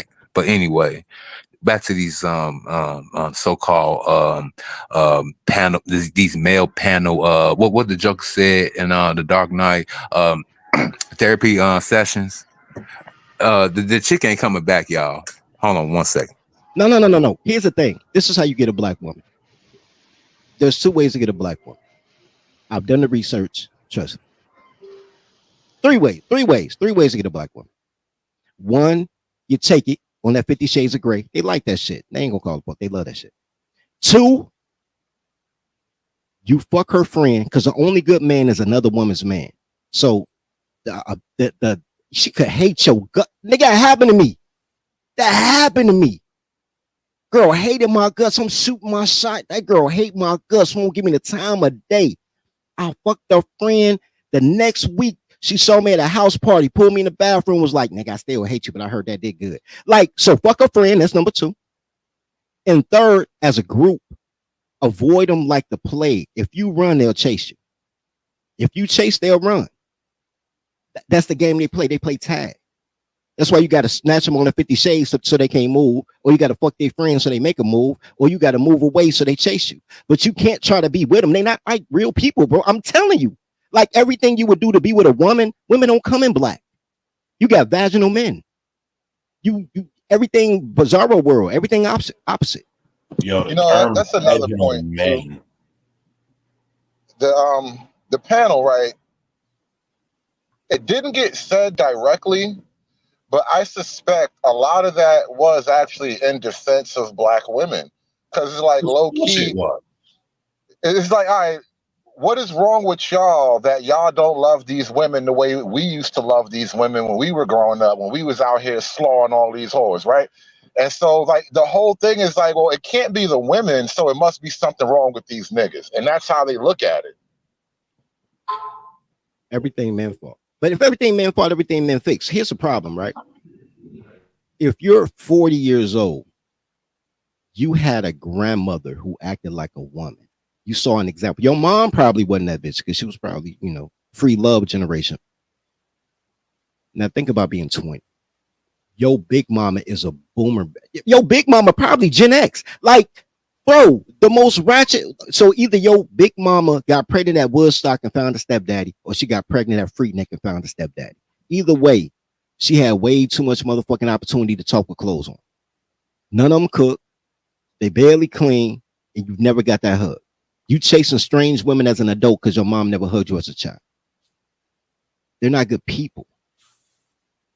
So they've never seen an example of a black woman that was a good actual, take care of their granddad and bring the plate first and while he drank a beer and, you know what I mean? 40 years of history. They've never seen that. Yo, I remember, right, when my wife first met my grandmother, right? My grandmother was cooking. And she asked my wife if she wanted a plate. My wife said no, right? And my wife went to go reach into my plate. My grandmother spazzed on her. Didn't I ask you if I wanted a plate? That man need to eat. No, don't be messing with his plate. Just went off on her. Yeah, you'll never see that anymore. Never. Right. You'll just see me in a restaurant blanking out, and y'all be like, what's wrong with Dirty? Because I asked this bitch if she wanted something to eat, and she ain't hungry until she see my shit. Like, the food ain't better on my plate. It's the same goddamn food. Little shit. Because they always testing you. Every moment of the day, Keisha's testing you. There's never a break. And that's why black men with black wives really don't accomplish major shit. You don't see captains of the industry with a black wife. You don't see it. Well, Hood, like what you were saying about like channels like that, I see it all the time. Like on the few times where I go over to those kind of spaces, I look in the chat and like I see a lot of people super chatting them and supporting their show is like it's a bunch of chicks, and the majority of them like in the chat like they got wrenches. Well, you barely see any dudes, and they're over there timing dudes out and fucking banning them and shit, and they're saying some foul shit in there. You know, talking about fucking, bullet bags and Yeah, that sounds like what's the other shiesty one they bomb. use? I forgot the other one that they fucking use. Like bandits or whatever. Yo, I knew that whole thing was gynocratic when he said, I'm giving out tiaras. That was it. I already knew which way we were going. So I don't know. You know, so We I don't started out know. the show. This nigga was giving out crowns and we kicked this shit off, bro. That's how you know it was all downhill from there. Yeah, bro, that's how you know. Like, listen, I knew it. Yo, what's I'm giving out crowns, you get to whatever that nigga babble, and I'm just like, yo, yeah, you know what it is. And that's why I said in the chat, Keisha is his employer, and so he's not going to speak against his employer. And you should not. I wouldn't suggest to talk crazy about your employer, but that's not my issue. Just real quick, I'm gonna say this. That's the difference between it's, and I like Izzy. I pop up, but it's a lot of people that's just like Izzy who show I don't fuck with because I don't like it. Like DJ, like Hemp, and I like Hemp as a person. Like I would have a beer with him, but I don't watch his show like that, right? That's the thing. Like, it's not even like personal attacks on niggas, but you just notice shit. Like, bro, I don't know why I'm the only one who sees this, you know? Like Fatty keeps it real. Fatty will bring a bunch of chicks on, a bunch of transgenders. Like Fatty just do whatever. Like he's gluttonous for it. And you'd be like, and I like Fatty. I don't watch the show. You need to put a shirt on. But I like Fatty. But I know what I'm gonna get. My problem with Izzy intent is he like, yo, we're here to build bridges and like, bro, but none of that shit you doing, like they got clothes on, nigga. Ain't nothing good gonna come with clothes, bro. Can't build the bridge on dead men's bodies, bro. That's really what it feels like. Like, you're just gonna just slap a bunch of niggas onto a problem and say it's a bridge. Like, address the shit that men actually complain about instead of just being unhappy with niggas not doing whatever you think they should do. Niggas is scared. Listen, here's the thing that I've come to realize. Niggas are scared to address who and what Keisha is. And I think some of that is because niggas will have to address who and what their mama is. And the one thing in black culture is mama is God. And so they just rather avoid it. It's a couple of things like that, but I think it's so many existential issues, right? Like, black woman is God, mama is God, right? Pussy is life, right? Like existential issues. Like, what do these niggas think they're supposed to do if you're not out here trying to chase these bitches? It's like they've never entertained that kind of thought. It's it's too threatening to their existential condition. Like they're supposed to get out here and just try to fuck on these bitches for whatever reason, because that's just what we do. It's like they've never actually considered anything other than just doing things that they always do. Well, Hood, I would venture to say this, right? A lot of these niggas were raised by single mothers, right? We already understand that black women don't do competition. So if you're raised by single mothers and they don't do competition, can they raise you to do competition? Nope. Well, And the so street teach you how to therefore, compete. Life will and teach so you. therefore, these niggas are running from competition, because if you're not, the thing is, right, if you're not chasing buns, that means you're out competing with men for resources and this and that. I think it's different. I think it's a slight, I would frame that differently. I don't think it's competition. I think it's rules or Braggadocious rights. competency.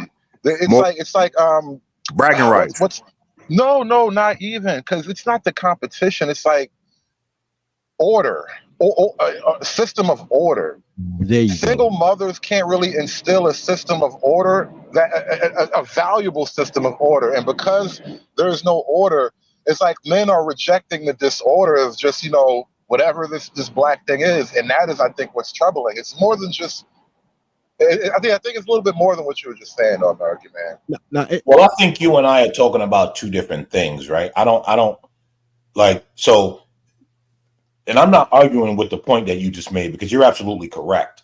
But I think we're talking about two different things, because you asked, you know, what do they think you should be doing outside of chasing pussy? And outside of chasing pussy, but they're not chasing pussy, bro. Hold on. You are going out into the world and competing for resources. I agree with that, but they're not chasing Yeah, pussy. okay. No, that's solid. I see how you tie it together now. No. I said what it's tied together, but you still okay. I know why you said it. I'm not gonna say you're wrong, but they're not chasing for. They're chasing love from a person who can't love. Only men love. Women can't love. Women infatuate. That's why they say I fell out of love. How, bitch? Because love is duty. You don't do shit. So how you fall out of not doing shit? How you do less than not shit? Right? The thing is, and I understand in principle, not in practice, but in principle, that you secure a girl and then you take over the world and she becomes your inspiration, right? Climb the tallest mountain, swim the deepest sea, right? A lot of guys met a girl 17 years old, didn't have no money, went to the service, came back in 3 years, started a family. It happens. They're on the hamster wheel because black women hate nuclear family. So they're still chasing the first tenet of what they think will complete them. Here's a problem though, because my boy hit me a couple of years ago. Shout out to Troy. And he said, man, I did everything my mother told me to do. I found a good job. I got a wife. He said, and now he was married, what, 22? He's been married like 26 years now, but it was like 22, 23 years at that point. He was like, man, I found a wife, got a job, raised my kid, and I feel empty. Like I did everything my mother told me to do. And now I'm like, what next? And I said, yo, Trey, your mom gave you a woman's dream. Men are the finish line for women. But men still have to find their own purpose. A woman is an accessory. She's not the transmission. She the rims to the car. She make you look better. You the engine, my nigga. You got to figure it out. And that's a man lesson that he didn't get because his dad was a simp. Right? All men was simps, bro. I'm sorry, bro. And that's what I think another thing was bothering me there. It seemed like they made the purpose women.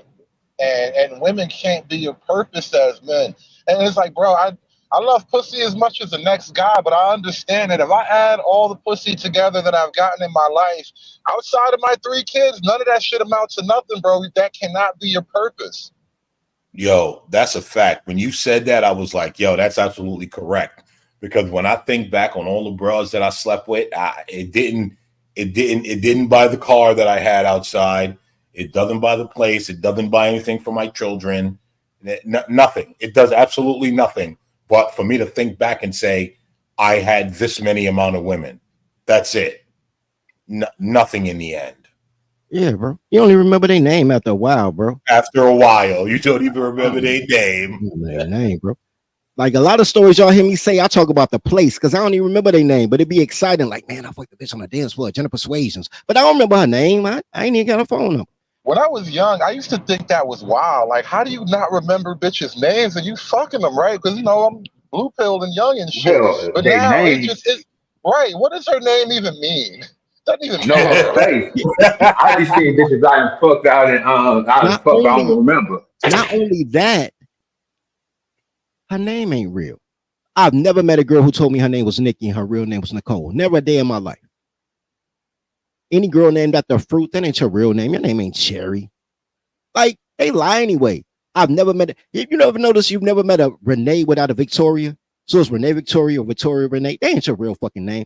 Girls just be freestyling shit, bro.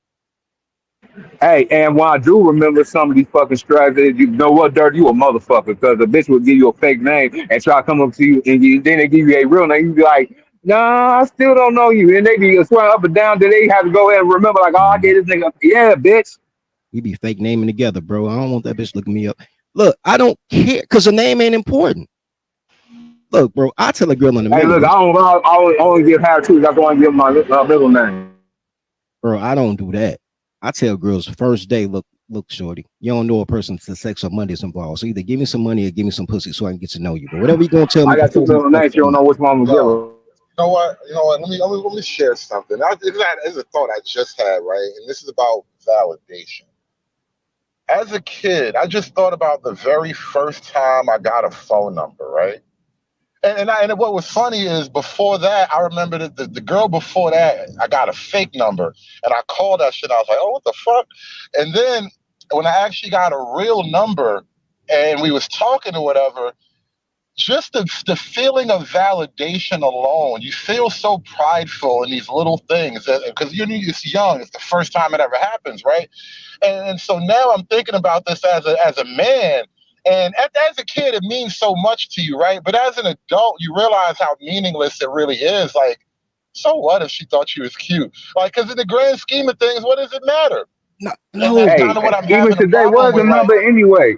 Hey, think about it. What is the number anyway? A bitch will give you a number to try to send you off. Hell, a bitch will, in the today's standards, the Gen Z hoes, they won't give you their fucking social media following. So you know they want you to. You don't know they want you to contact them to go ahead get up with them, or actually want to go ahead and trick off on them at the same time. So you can miss me with that too. No, you know what? This is why I was valuable to Hood.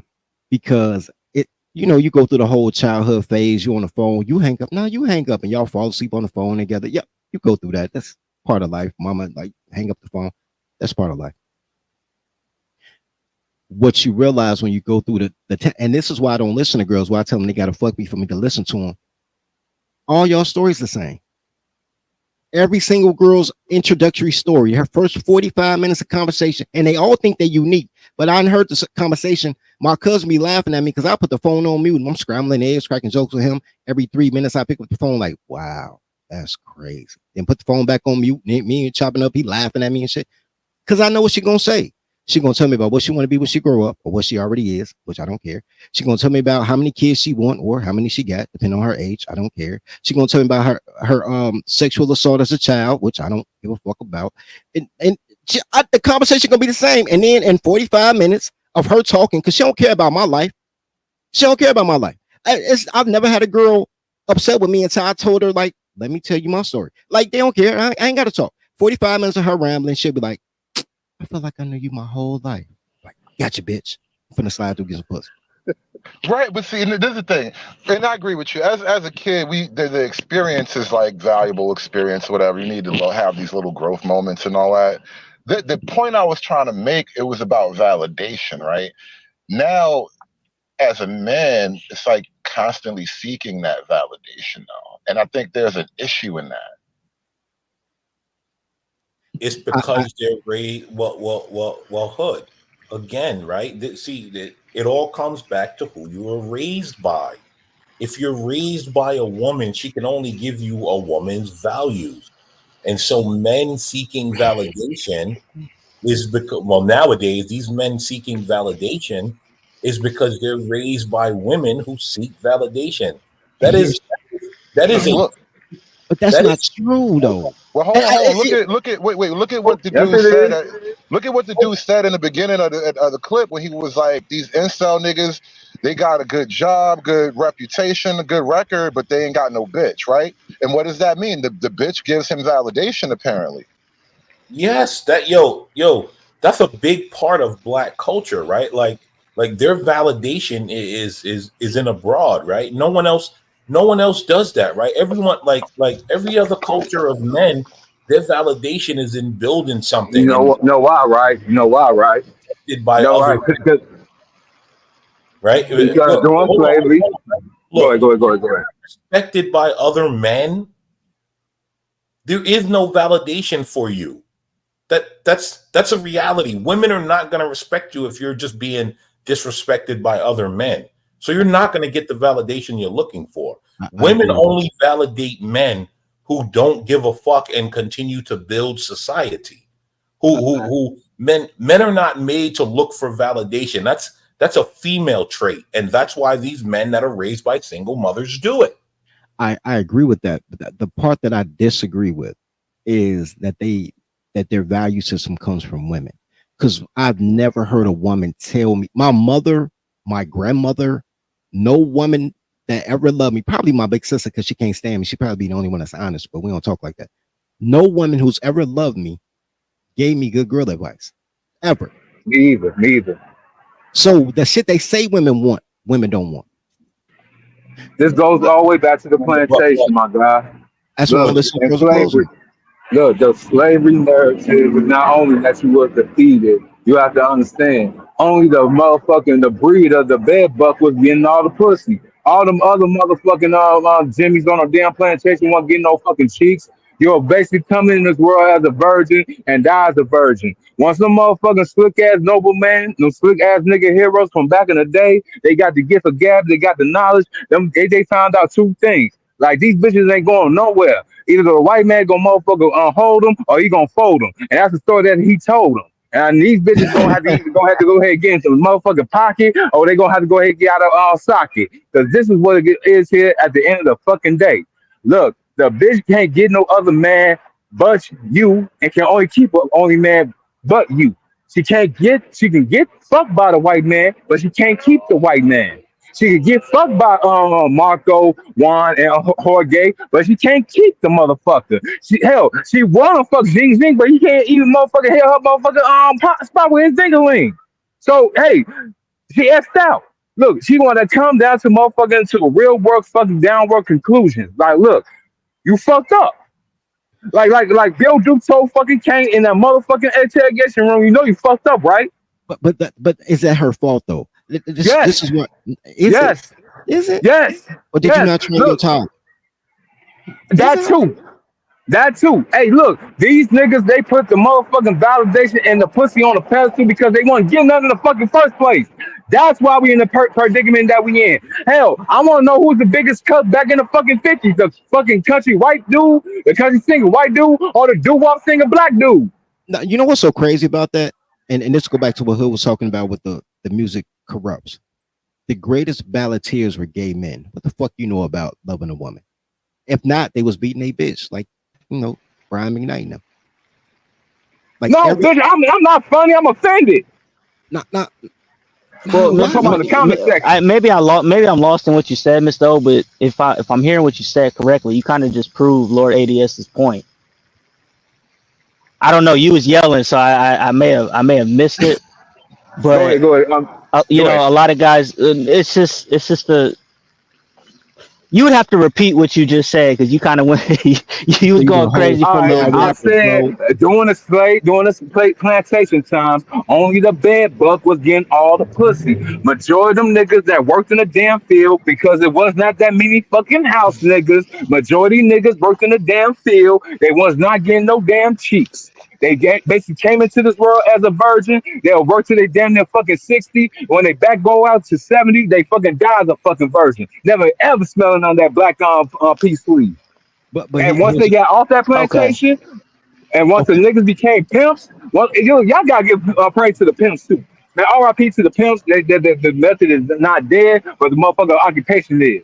Them niggas found out a long time ago. They weren't pimps, Yep. bro. Those are life coaches, bro. Whatever. The early version of life coaching. Them niggas know that these bitches gonna give up the pussy regardless, but they gonna be broke. And they gonna keep on coming to your fucking face for you to save them. So, hey, they came out with a scenario kill two birds with one stone. Hey, bitch, you gonna sell it. You hate me anyway. You might as well go ahead and sell it. Give me the fucking money because you gotta pay me to be around your ass anyway. And that's what niggas fucked up. You paying the bitch for her to stay. You supposed to pay her to fucking leave, or she paying you to stay.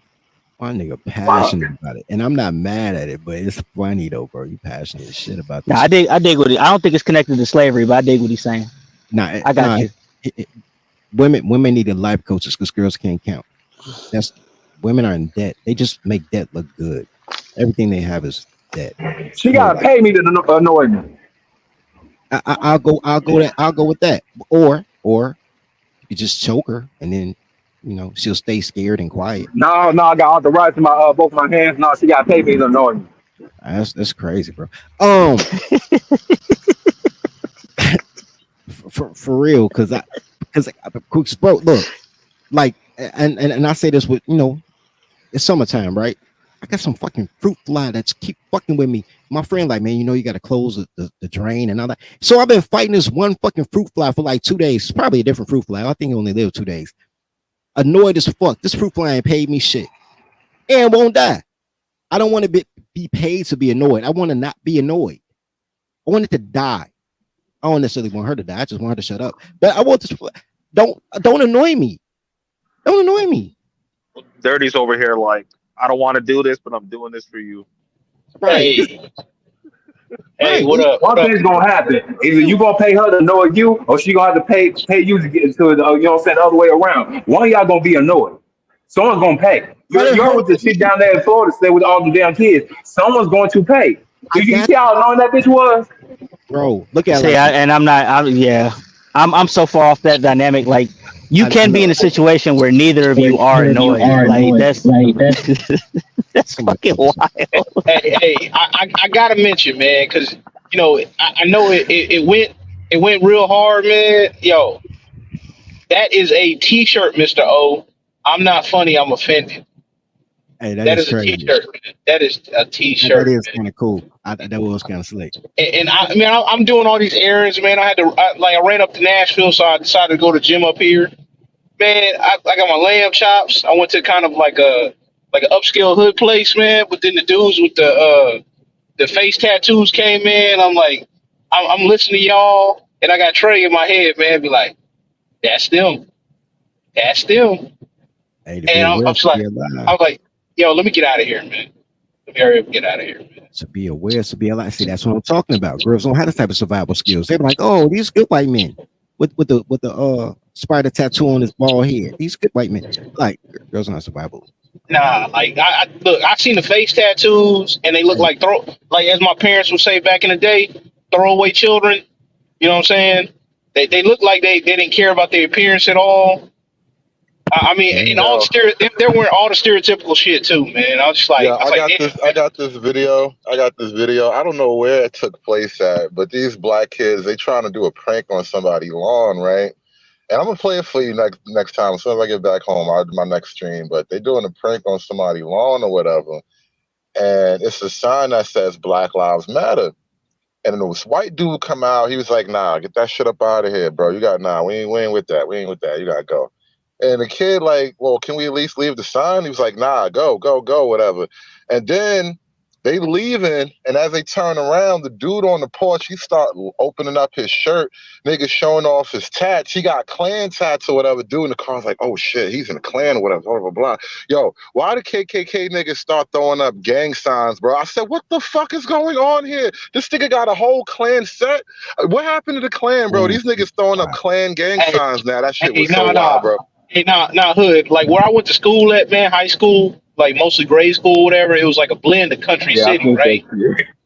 So you had like the rural kids and all that stuff, and you had these country ass like white dudes, man, like bumping Tupac, but then acting crazy whenever the black dudes came around, man. It is some wild stuff, man. You'd be like, wait, hold up, but you love the music though. What's going on, man? bro. Let them be great. Look, I That's salute. been the wave.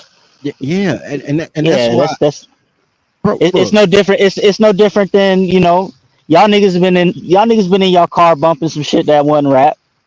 You yeah, know what I mean? But you yeah, don't. Hey, it is what it is. Everybody do that shit Hey, now. I was yeah. Hey, playing Jack White earlier, 2 against 1, man. Man, Yeah, man.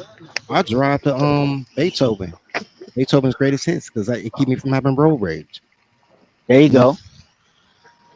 Hey, Yeah, praise like though. I got something. I used to kind of be like that until I started going to metal shows. Like and I had this like preconceived notion of how I thought metal shows would be until I went to one and I was like, yo, it's all love here. Like this shit cool. bro. Let me tell you something, bro. Women keep racism up, and I don't want to sound like Angry Snowman, but it's kind of true. Uh-oh. Like when you listen to that clip earlier from the Swirlers, the first thing was like, you got to kill all the black men. Like what? Like because they have to promote a fight, and they try to go to whoever.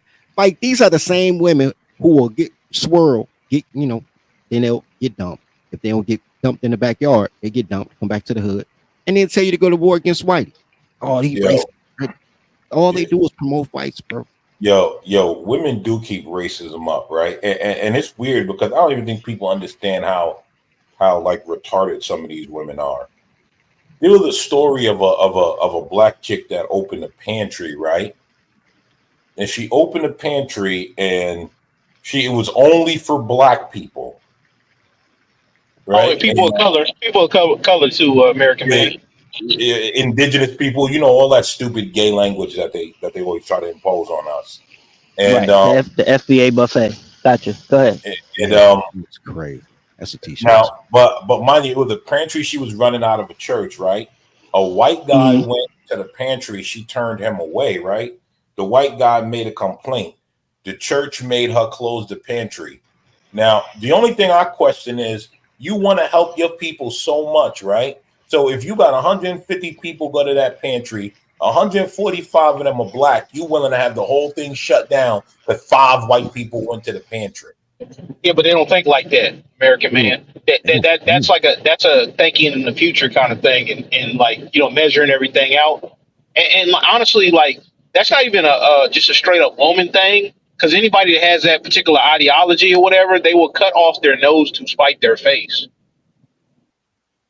Bars. Yeah, I mean that is unimaginable to me. Why would you starve out 145 people just because you have 5 no, honestly, I do think that is a woman thing. Bro, I do think a woman will starve out 145 people because she does not like 5 people. She would do that. I'm wondering why you think I've seen that. I'm not saying it's not primary. All I'm saying is it's not primarily just a woman thing, or maybe it is, and the dudes are learning from the women. I don't know. That's horrible. If guys have to learn from girls, that's why nobody can read. You know that, right? Because women are teachers. That's why nobody can read. But the whole thing is, I'm just like, yo, what sense did that make to her, right? But she would rather starve out all these black people, bro. Like no, because yeah, like I mean. So I said, go ahead, American man. My bad. Women keep the racism up. That was the whole point of that story. Women keep the racism well, up. That was a racist example, but generally speaking, women don't believe in and what you call it, the greater good. Damn, it's called something though. They believe in egalitarianism. Right. They don't believe that. Man, we can save a city of 3 million people, but your 2 kids gonna die. They're like, fuck them 3 million people. I don't know them. I know my 2 kids. They don't believe in the greater good. I'll tell y'all this, y'all. I popped back up for one reason, y'all. Y'all are talking WNBA logic. That's exactly what's going on with Kate and Clark right now, and all these strays cutting their nose off despite their face. That's a fact. Yep. Hey, look, and I look, hey, shout out to you, man, because I had you on my head, man, when I saw the face tattoos, man. Like when I was in a little upscale hood spot, man. Get my lamb chops. Like but for real though, like going back to the original conversation, like when I was working out, when I was listening the hood, like give his summation and all that stuff. Somebody just recently said it again. You know what I'm saying? The kids can't read. So like reading comprehension is an all-time low, even with cats that can read, right? So to assume that like people are on the exact same level of thinking or thought process or can see, like you almost have to speak, like have a speaking spell to like kind of point out certain things, certain people. You know what I'm saying? Like, and maybe you know, Izzy or Hood not being able to like, you know what I'm saying, see the point is because they're you know, well, not necessarily Hood, because Hood can point out the other way, but Izzy wasn't able to point out like Hood's side of the thing. You know what I'm saying? Keep going Like down, being like, keep going down that darker path, True Hype. I know where you're going. Keep going down that dark path. No, because and I say this with no disrespect. Is he be having problems reading sometimes? So maybe the comprehension one there. And then when you read some, you know, you read it in the inflection and tone that you want to. You don't necessarily read it as intended. yeah, but you know, like even Thomas Paine said it right back in the day. Like, you know, one of the founding fathers type dudes. He said, like he had the short writing called Common Sense, and he Yeah, I know. said then common sense was not commonplace. Common sense not He said common. it then.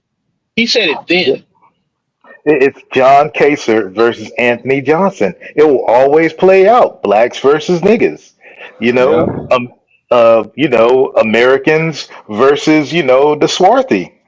It will always play out. And I guess a truism calls it the ring. Hey, When Trey. Yeah. Hey, my bad for interrupting you, man. But like, No, you good. you know, as I was on my way to get my food, look, I saw a T'Challa joint, and I was like, man, it was like a T'Challa mural. And then I saw like as soon as I got my food and I started driving away, there was the big four. You know what I'm saying? The mural, the Brianna was it the chick from Louisville? Yeah, It's Brianna. Brianna, George Floyd, and then the other two. You know what I'm saying? The cat from yeah, man. I was like, Shorty down in Florida, with the hoodie and the skin. yeah, the Florida chick. Yeah. Trayvon. Or not chick. She's not chick. Yeah, dude. Trayvon, and then the other cat, man. I was like, wow. All like right next to each other. I'm like, damn, I ain't been over here in a minute. You know, here's murals now. No, but here's the thing though. So they can't read. Nobody can read, right? And I would argue that unless you went to school between 1980 and 2000, you probably can't read. Like boomers can't read, and everybody that went to school after 2000. Like when No Child Left Behind hit, none of them could read either, right? You had that 25 year pocket where they actually had textbooks and taught you how to read and shit, right? Where you had to take the Constitution to graduate 8th grade type shit, right? I'll take it a step further. That our generation is a generation of RP to John Amos. Our generation is the generation of good times dads. We had them, the folks of us that had dads. Sorry to the nigga maggle panels, but the folks up here who had dads, we had them dads that would put foot up your ass. Like we talk slang in the house, we get our lips smacked off. Yeah. I had one of them old down south guys. He'll punch you in the damn chest and tell you don't cry and don't flinch either. I don't know. I had a John Lewis dad. Another one too, man. You get the dad to be like, hey, yo, get up. Like on Saturday morning, you think you gonna sleep in? Hey, get up. And wake you up early too. You about to work all day. Come on. Yep. You know what? That sounds like slavery. Basically in case this, the one person that this I'm gonna have to go ahead. I'm gonna land my plane on this one. Floyd Mayweather represents the black man that these bitches basically want. The nigga can't read. All he thinks about is money. And if you want to go and talk about anything he had to say, you got to whoop his ass. And he don't mind straight. But you know what's funny about that? You know what's funny about that, Mr. O? Did you say that? Okay, so nothing. We ain't heard nothing you said. Yeah, you boring and bad, True Hype. Out, bro. But can you hear me now? For True Hype. Not really. Can you hear me now? Okay, there you go. Okay, all right, I'll be back. Okay, all right. That is a romanticization of what Floyd Mayweather actually is. You know what I'm saying? Because what happened when he went through it with a couple cats with Ti and all that stuff, right? You know how people be like flinging mud or dookie at you or whatever. Like how like anytime you do something, they be like they you know what I'm saying? They fling all the bad stuff. So like they threw the domestics at him. You know what I'm saying? But this dude got a wife and a girlfriend. You know what I'm saying? So they can want him all they want, Yeah. but then he replaced him like Leonardo DiCaprio every so often. You know what I'm saying? Salute. Or he got a fiance and a girlfriend. My bad.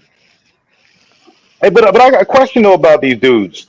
I mean, do you think they're really jealous of us because we got dads? For the cats that Yes. like, Bro, you gotta No, understand. We I don't don't think have a. so. No, hold on. Yes, you gotta understand. See, look, women always got an example. See, women always get an example. See, they get a good example and they get a bad example. They get that in either in the same family or in the same house. Niggas, on the other hand, look, your daddy ain't shit as soon as you come out the womb, and nigga, you ain't shit as soon as you go into the tomb. And So, yeah, that part is true. That part is true. and every nigga around you ain't shit because the woman in your life tell you every man around you ain't shit. So you gonna take the vision of the bitch, you gonna look at every man as the obvious, you gonna look at niggas ain't shit. But you know what's so crazy about that? They chose the man because men don't choose them. Men holler. Women choose a relationship. And that was the problem I had with the whole Kevin Samuels groupies, right? Like men, but they say women choose when you have sex, men choose a relationship. And I'm like, it's really the opposite. because dudes, that went over dudes' heads. Men choose commitment, and it's not even like it's only a certain the No, top 10, men choose 20% of slavery. men. Nah, but Men even with choose The that, top slavery. 20% of men can choose commitment. right? The other No, 80%, men they just choose settle for what they can look, get. to take commitment. Take commitment. Men choose slavery. Dirty. What do men choose?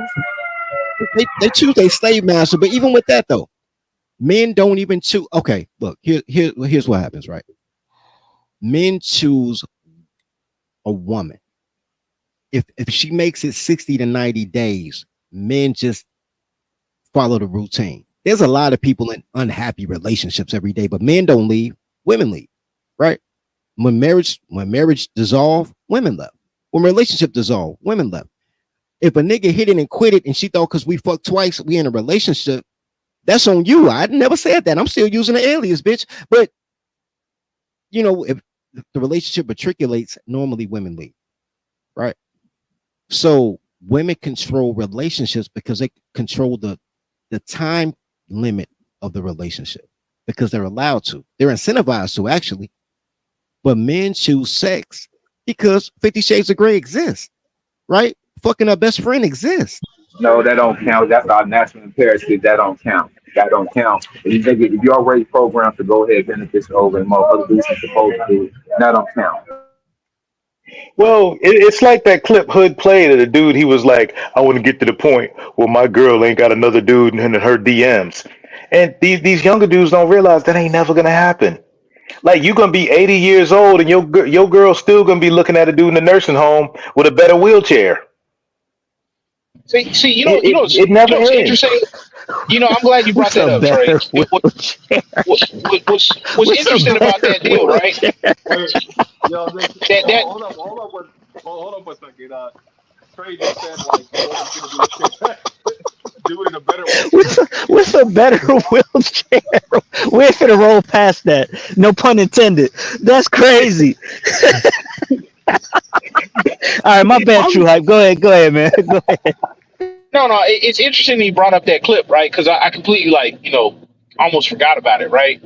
With everything else going on, it's just like, yo, man, that's just a bad prescription for what I'm saying, what the dude actually experienced, and that shows like that he really don't have nobody in his life that's gonna help him go through, whatever. And that's what's happening with a lot of these younger dudes. They really don't have that like outlet to go and talk through their problems, right? And maybe get some like advice. That's why they're going on to online. You know what I'm saying? To American Man's point earlier, American Man's point way earlier, like when y'all were talking about that clip a little bit, it's like, yo, like You shouldn't be going online to get your like advice. You know what I'm saying? All right, so check this out. See, the thing about being a dad, see, I won't have no punk crushes. I won't have no punk crushes. But if I do have some punk crushes, I'm gonna try to be the best drill sergeant that can be. I'm sorry. Because I'm gonna have to instill some righteous discipline to these little punk crushes. The thing about that is, see, you either gonna be the good dad or you gonna be no dad. And that's it. See, a nigga, the nigga that gets the kid out here, he's not the father. He's, you know what I'm saying? He's not the dad. So you can be the baby father all you want to, but you're not the dad. Niggas want to be a dad. You know, they want to be James Evans. They want to be Rock and shit. They want to be Uncle fucking Phil. Nigga, please. Nigga, hold on. Y'all ever heard of a bad mom? Yeah. No, you haven't. No, you haven't. Now the real talk. You never heard of a bad mom. Oh, okay. No, I.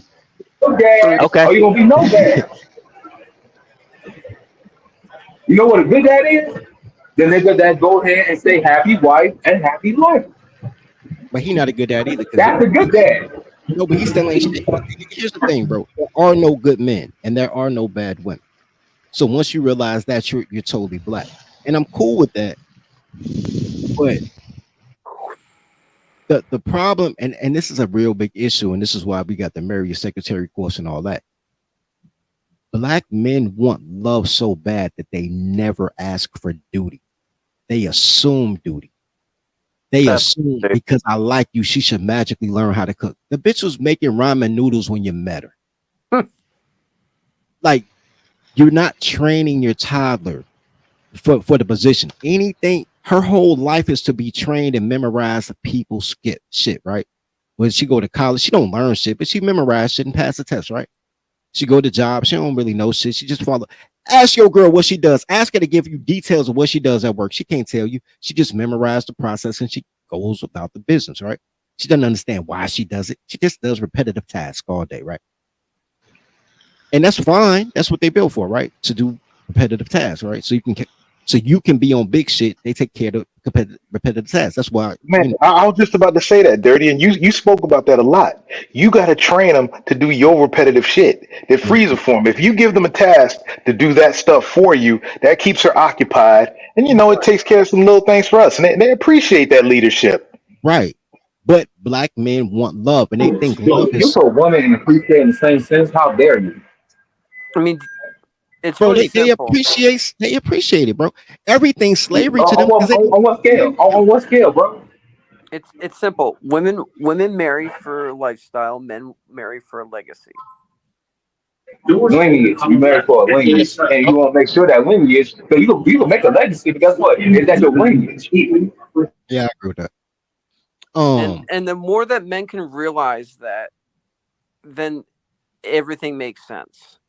Right. Because then it's just the expectations change, and like I was saying, I totally agree with what you're saying. I've taken like previous girlfriends that I thought had potential. I took them to Dave Ramsey classes because I knew they couldn't handle finances and stuff like that. Like, if they can't cook, bond over taking them to a cooking class so they can start learning how to cook. Like, sometimes people need to give them that opportunity. Hey, Bandit. Well, like I'm a steal free zones point from earlier. I'm like pulling everybody's points back up, but it's like some people they were never in a position to be in that, and like just what Dirty said, like maybe 15, 20 minutes ago, it's like, yo, like I mean, damn. Now I'm mixing stuff up, but yeah, some people weren't in a position to do that, and some people actually, yeah, I remember what Dirty's point was. It's like, yo, man, like, damn, forgot again, man. All right, I'm out. No, it's Look, Hey, Bandit, I'm what not it, saying can I'm you? a simp. I'm just saying, like, if you want people to learn how to cook, you're gonna have to, like, no one's taught them in the past. You're gonna have to eat the bullet, and got to give these women training wheels. But Like, they that can't depends on how they bad can't you ride a want to. bike unless they have training wheels. That's my point. Well, Bandit, the only part that I disagree with you on that is nothing wrong with getting her in a cooking class, but why do you have to go too? Yeah, sure drop she her ass goes. off. Drop Make off sure like you she drop your goes. kids off at school, nigga. Just drop off. I'll pick you up in an hour. Fuck it, drop her off. I'm just saying, you I got to make got sure you. they go. You have to, and you know what else helps toddlers? A curriculum. You got to write down what you want your bitch to do because they dumb people. They need referral guys and shit. Like That's what I'm women trying to read. get at. Like, you need to give them. You need Yeah, to give you them gotta a give 'em fast routine. food. That's my point. Yeah. You have to give them a job, and I think a lot of that gets lost in the space because so you'll hear guys complain that they'll give the white man at work all they respect and all that stuff, but then when they come home they get disrespected, and it's like, well, are you giving her work? Does she? Yo, dirty, Are you formulating your household in the same Just way marry your that? secretary, y'all. Just marry No. your secretary. Girls give Yeah, get your guys marry your to-do lists secretary that course. never seem to end. Why don't we do the same? That's what No, I never understood. here's what happens because I had these It doesn't conversations, seem. right? And then I explain that to them, like, train your toddler, and they like, man, it ain't my job to train her. So you want a girl preset. You want a preset girl, right? A prefab girl. Cool. Mhm. How much you gonna pay for her? I'll train her for you. How much you gonna pay? So now you want it free. You want a pre-trained girl for free. Yeah, all right. Work on that. That's never gonna happen. Yeah, there's always a cost associated with everything, and for anybody Exactly. not to understand the cost or the trade offs, like shout out to Thomas Sowell, it's not to understand life. You know what I'm saying? Right. Yeah, like I'm telling you how to have a DIY girl. Like I'll give you the instructions on how to make a DIY girl. Cool. But you got to put the work in, right? And then you have to. And another thing, and this is black women's fault. This is black mothers' fault. The inability to cooperate with other men. Because they're threatened. When I hear men say, I ain't got to follow no man, I'm my own man, they sound exactly like a girl saying, I don't need no man. But you know what? A girl that don't need no man depends on 4 men. Yep. Hey, and you cannot be a good leader until you are a follower first. That's bullshit. That's bullshit. You can be a natural When- born when- fucking No, leader. you have to understand you have to follow somebody. You have to follow your father. You have to follow an example before you can actually be a good leader. And I'm not talking about off a bridge. You know what I'm saying? I'm talking about like learning how to be a leader. Right. Because what you think is natural born Right on leader is natural born influence. Like you just got that swag, which is cool, but you still have to know how to do the task and duty. So you kind of do have to. Everything has to be Yeah, I cultivated would though. say my Even if you favorite. I have would say my favorite. even if you have a wicked jump shot or whatever, you still got to cultivate it. So you got to put them. when y'all say train, wait a minute. When y'all say train, it's gone today. yeah, that's dumb, bro. If you don't have it, you don't have it. That's what I'm getting at. Like they used to have organizations that were just male oriented that used to train leadership, train people how to do things, push men into doing things that they never could do so they can do the next big thing. Like that doesn't exist today. Everybody just everybody just is all about themselves. There's no sacrifice. There's no sense of morals. There's no sense of pushing people to do better. Like that was taught when you were a kid. And if you don't have it by the time you're an adult, you're never going to have it. And that's something. Well, and then that's That's the a problem. but here's the thing about the online. We brought up. I think American Man brought up the online spaces. The online spaces that push that message are called scammers now. The hate is against those spaces. Oh man, you make it all about wealth. You make it about cars, getting bad bitches. Leveling up in life. Like that's a bad thing. Oh, you just want a feminine woman who's submissive to stay at home all day, who's beautiful. Yeah. Like the fuck. Damn right. I'm entitled to that. I work for that. I earned that. Look, I put my motherfucking blood, sweat, and tears and put 10 toes to the fucking floor. I had to go ahead and dodge the white racist, white supremacy. I had to go ahead and watch the fucking niggas that want to go and take me out because they want to fuck the damn bitch and all that good shit. And you damn right I earned that fucking fine ass 50 in my motherfucking house. Put my niggas with no fucking clothes on with a damn apron on. Fucking right. What are you talking about? I don't even know what he said. What? That was platinum level. Yes. Run that back with a better mic, bro. I'm on the train. I can't. I'm on the train. Ain't no platinum. That ain't no platinum. I've never heard platinum say you are entitled to shit. I've never heard that shit. Nigga, you better go out there and get it. Maybe I missed what he said. The audio is crazy. What did he say? I don't know, bro, After the grind that he's into, after the grind, his grind entitles him to a bitch to sit around. They can sit around and chill all day and just look pretty and cook nice stuff. Well, shit, even like when you talk about dudes getting their money to the point where they can get the bad chick and just get a maid. Yeah, like I only heard some of what he said. Hey, Mr. O, you got to tweak your audio just a little bit because I only heard a piece of what you said. Go ahead, yo. You got it. That's why you ain't hear me. But you know what I'm saying? That space is, man, scammers to me are the Nigerian princes. But now anybody trying to get you to level up, either get your crypto right, get your real estate portfolio right, get your business going, that's scammers now. No. Here's the thing is, you guys aren't realize something. You're weeding out the people that don't matter. The people that think that they're scammers, let them think that they're scammers. Who gives a shit? You're the one. Also, too, you got a lot of. You're the one laughing to the bank when they teach you how to buy crypto. You're the one that's laughing to the bank when you learn these new skills that can land women and you grow yourself as a person, be a better person, make money, all that stuff. If people want to be ignorant, you can't. You just gotta wink at them and say you're a loser. You're always gonna be a loser. You're never gonna grow. You're beneath me. Hey, another thing, you're Trey. wasting your time on losers. I don't understand this. Like, just thank them for getting out of their freaking way. Hey, Trey. Another thing though, you got a bunch of these like Marxist communist types that see these people with success or whatever that have like, I mean, if it was a low level point of resentment, then that'd be one thing. But it's just like they hate their success is like, I don't know, like it's like pointing to their failure or something like that. There's like some deep rooted like animosity toward like any type of success. We actually have like a war on competence, and like this North Carolina stuff, that should show you, especially when people on their own are trying to get stuff done, and you have like FEMA people having to be threatened to be arrested so they can get out of the way. Well, have you guys seen the videos out there now? They're saying, I'm happy hit Tennessee because all those racist people are dead now. Like, yeah, that's crazy. Saying, man. Crazy. There's some retarded people, and what it comes down to, people are envious. There's two ways when you have animosity. You can either learn from it and do better and try to mimic people that have success, or you can bitch and moan.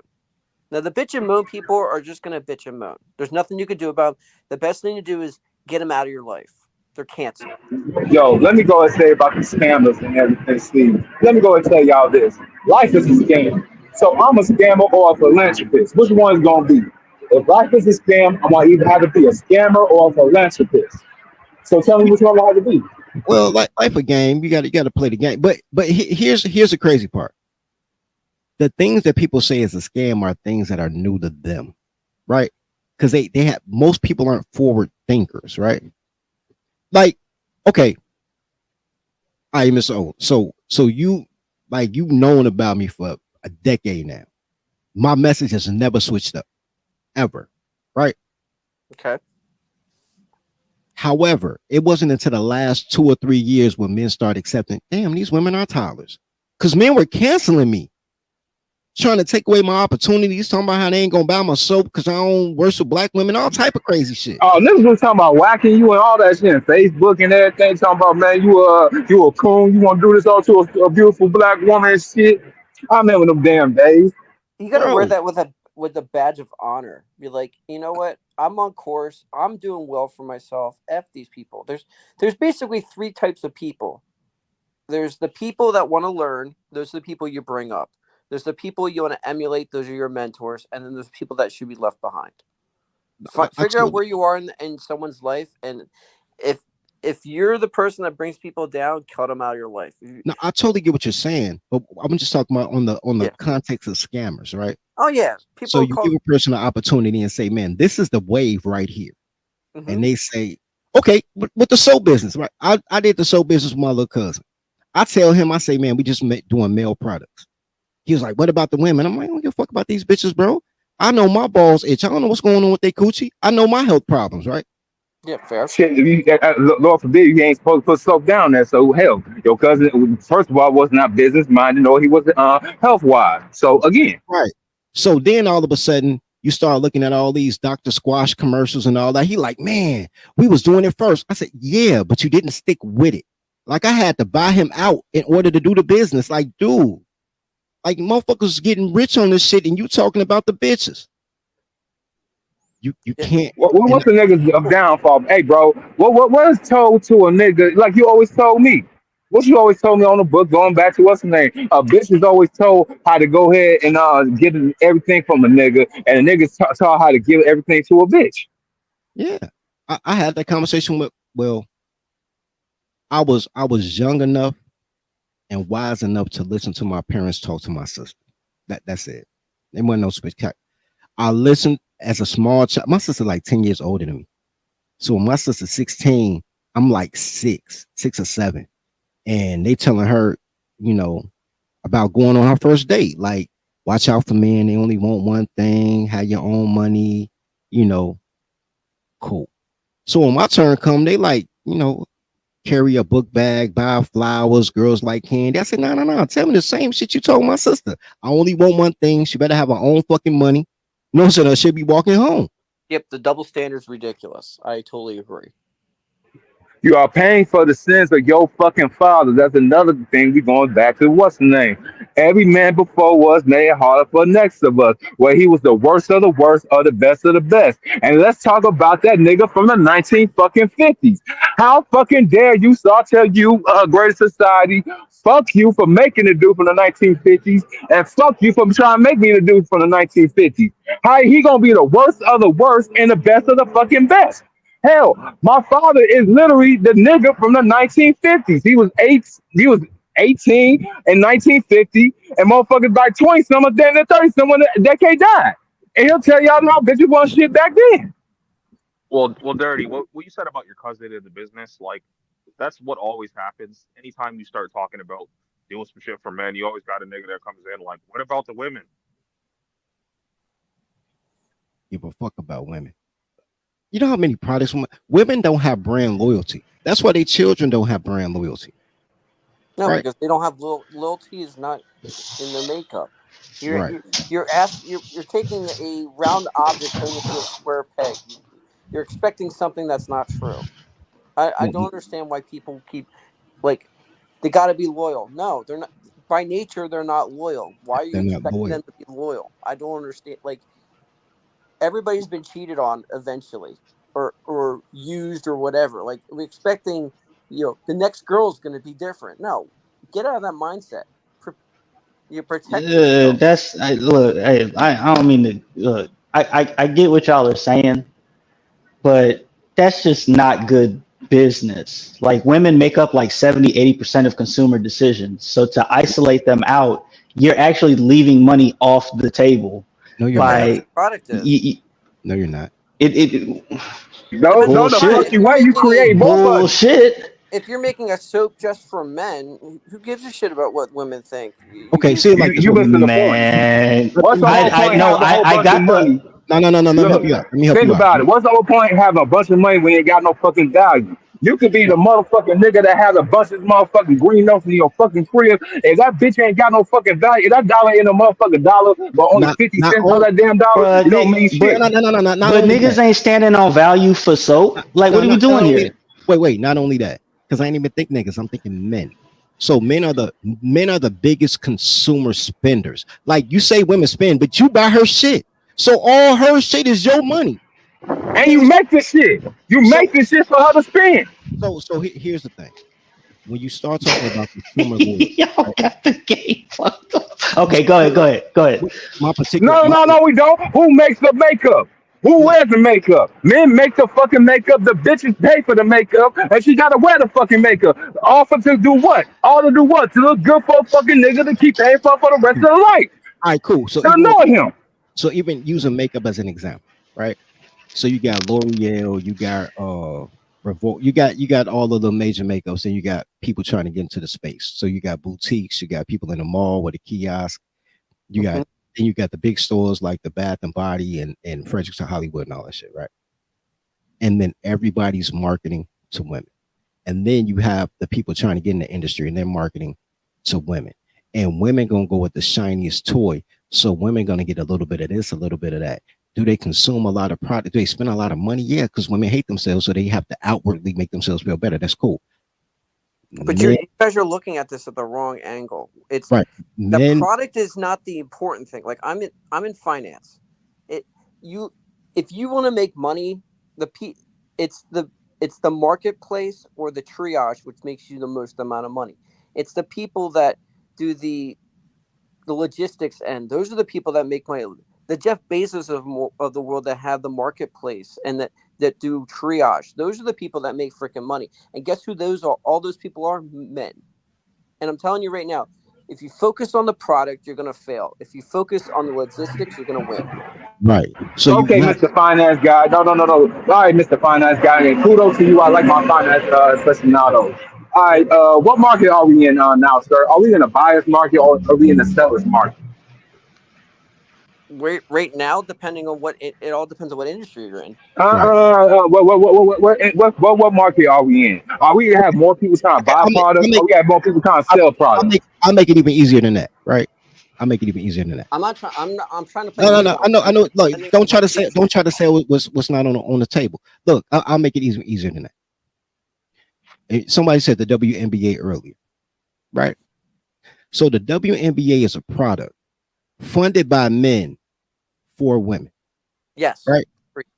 It's 26 years old. I remember when Cheryl Swoops and Super Cooper, Cynthia Cooper was hooping in Houston. Houston don't even have a team anymore. You know why? Women don't support women's shit. They don't because they're not loyal.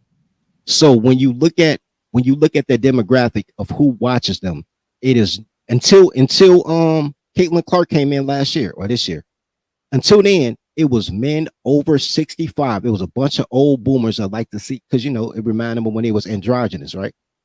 A bunch of older men. In 26 years of the WNBA, I have yet to see an 8-year-old girl wear a WNBA jersey. Until only old men and gay men watch women's basketball. Real men watch women's volleyball. So even if you said, yo, I marketed this for women so women can have their own shit, women won't support it. You know what women at the NBA games? Because women live to fuck over men's shit. And also women look, I am not saying that men do not create these products. I'm not saying that. All that I'm saying is if you want to maximize efficiency, don't have to maximize efficiency when you have a niche product. Yeah, you want to focus on a niche. Niches make a better rate of return because you have a specialty product that you could charge better. Right, and you get brand loyalty. And I'll give you a perfect example of how much girls fuck up shit. I'll give you two. When we came out with football soap, right? It's a soap for your feet and your balls, because athlete foot and jock itches are really the same bacteria, right? So the soap cures your athlete's foot and jock itch, so we call it football soap. First thing the girl said, when you gonna make foot coochie soap? I'm not, bitch. You don't want to That don't even have a ring to it. That don't even have a ring to it. Foot what? It don't even matter. The fact that it was some shit that you can't have. So then what did women do? They started buying it for their boyfriend. My boyfriend balls stank. I'm like, okay, cool. But I'm not doing shit for you. Honestly, that's how I figured you would square that circle. You would actually advertise to women for them to use their buying power on their boyfriends. Like, we're going to buy this shit to women. That is a great we're going to buy this shit for their boyfriends. Yeah. That's a great marketing plan. I didn't think about that. I might have to do a Dirty Folks commercial with that. Let me grab a stripper. That would be very efficient because I'm telling you, women have more. Just from a business standpoint, women are more brand loyal than men. Straight up. Not. Yes, they are. No, the fuck they ain't. How can they not be? How can they not be if they're 70 to 80% of the consumer Okay, all spending? right. They big Steve spenders. Madden, They not Steve brand Madden, loyal. Jimmy Choo. How about that? Steve Madden, Jimmy Choo. They not Hey, brand hey, hey, loyal. hey, ladies in the comment section, Steve Madden or Jimmy fucking Choo?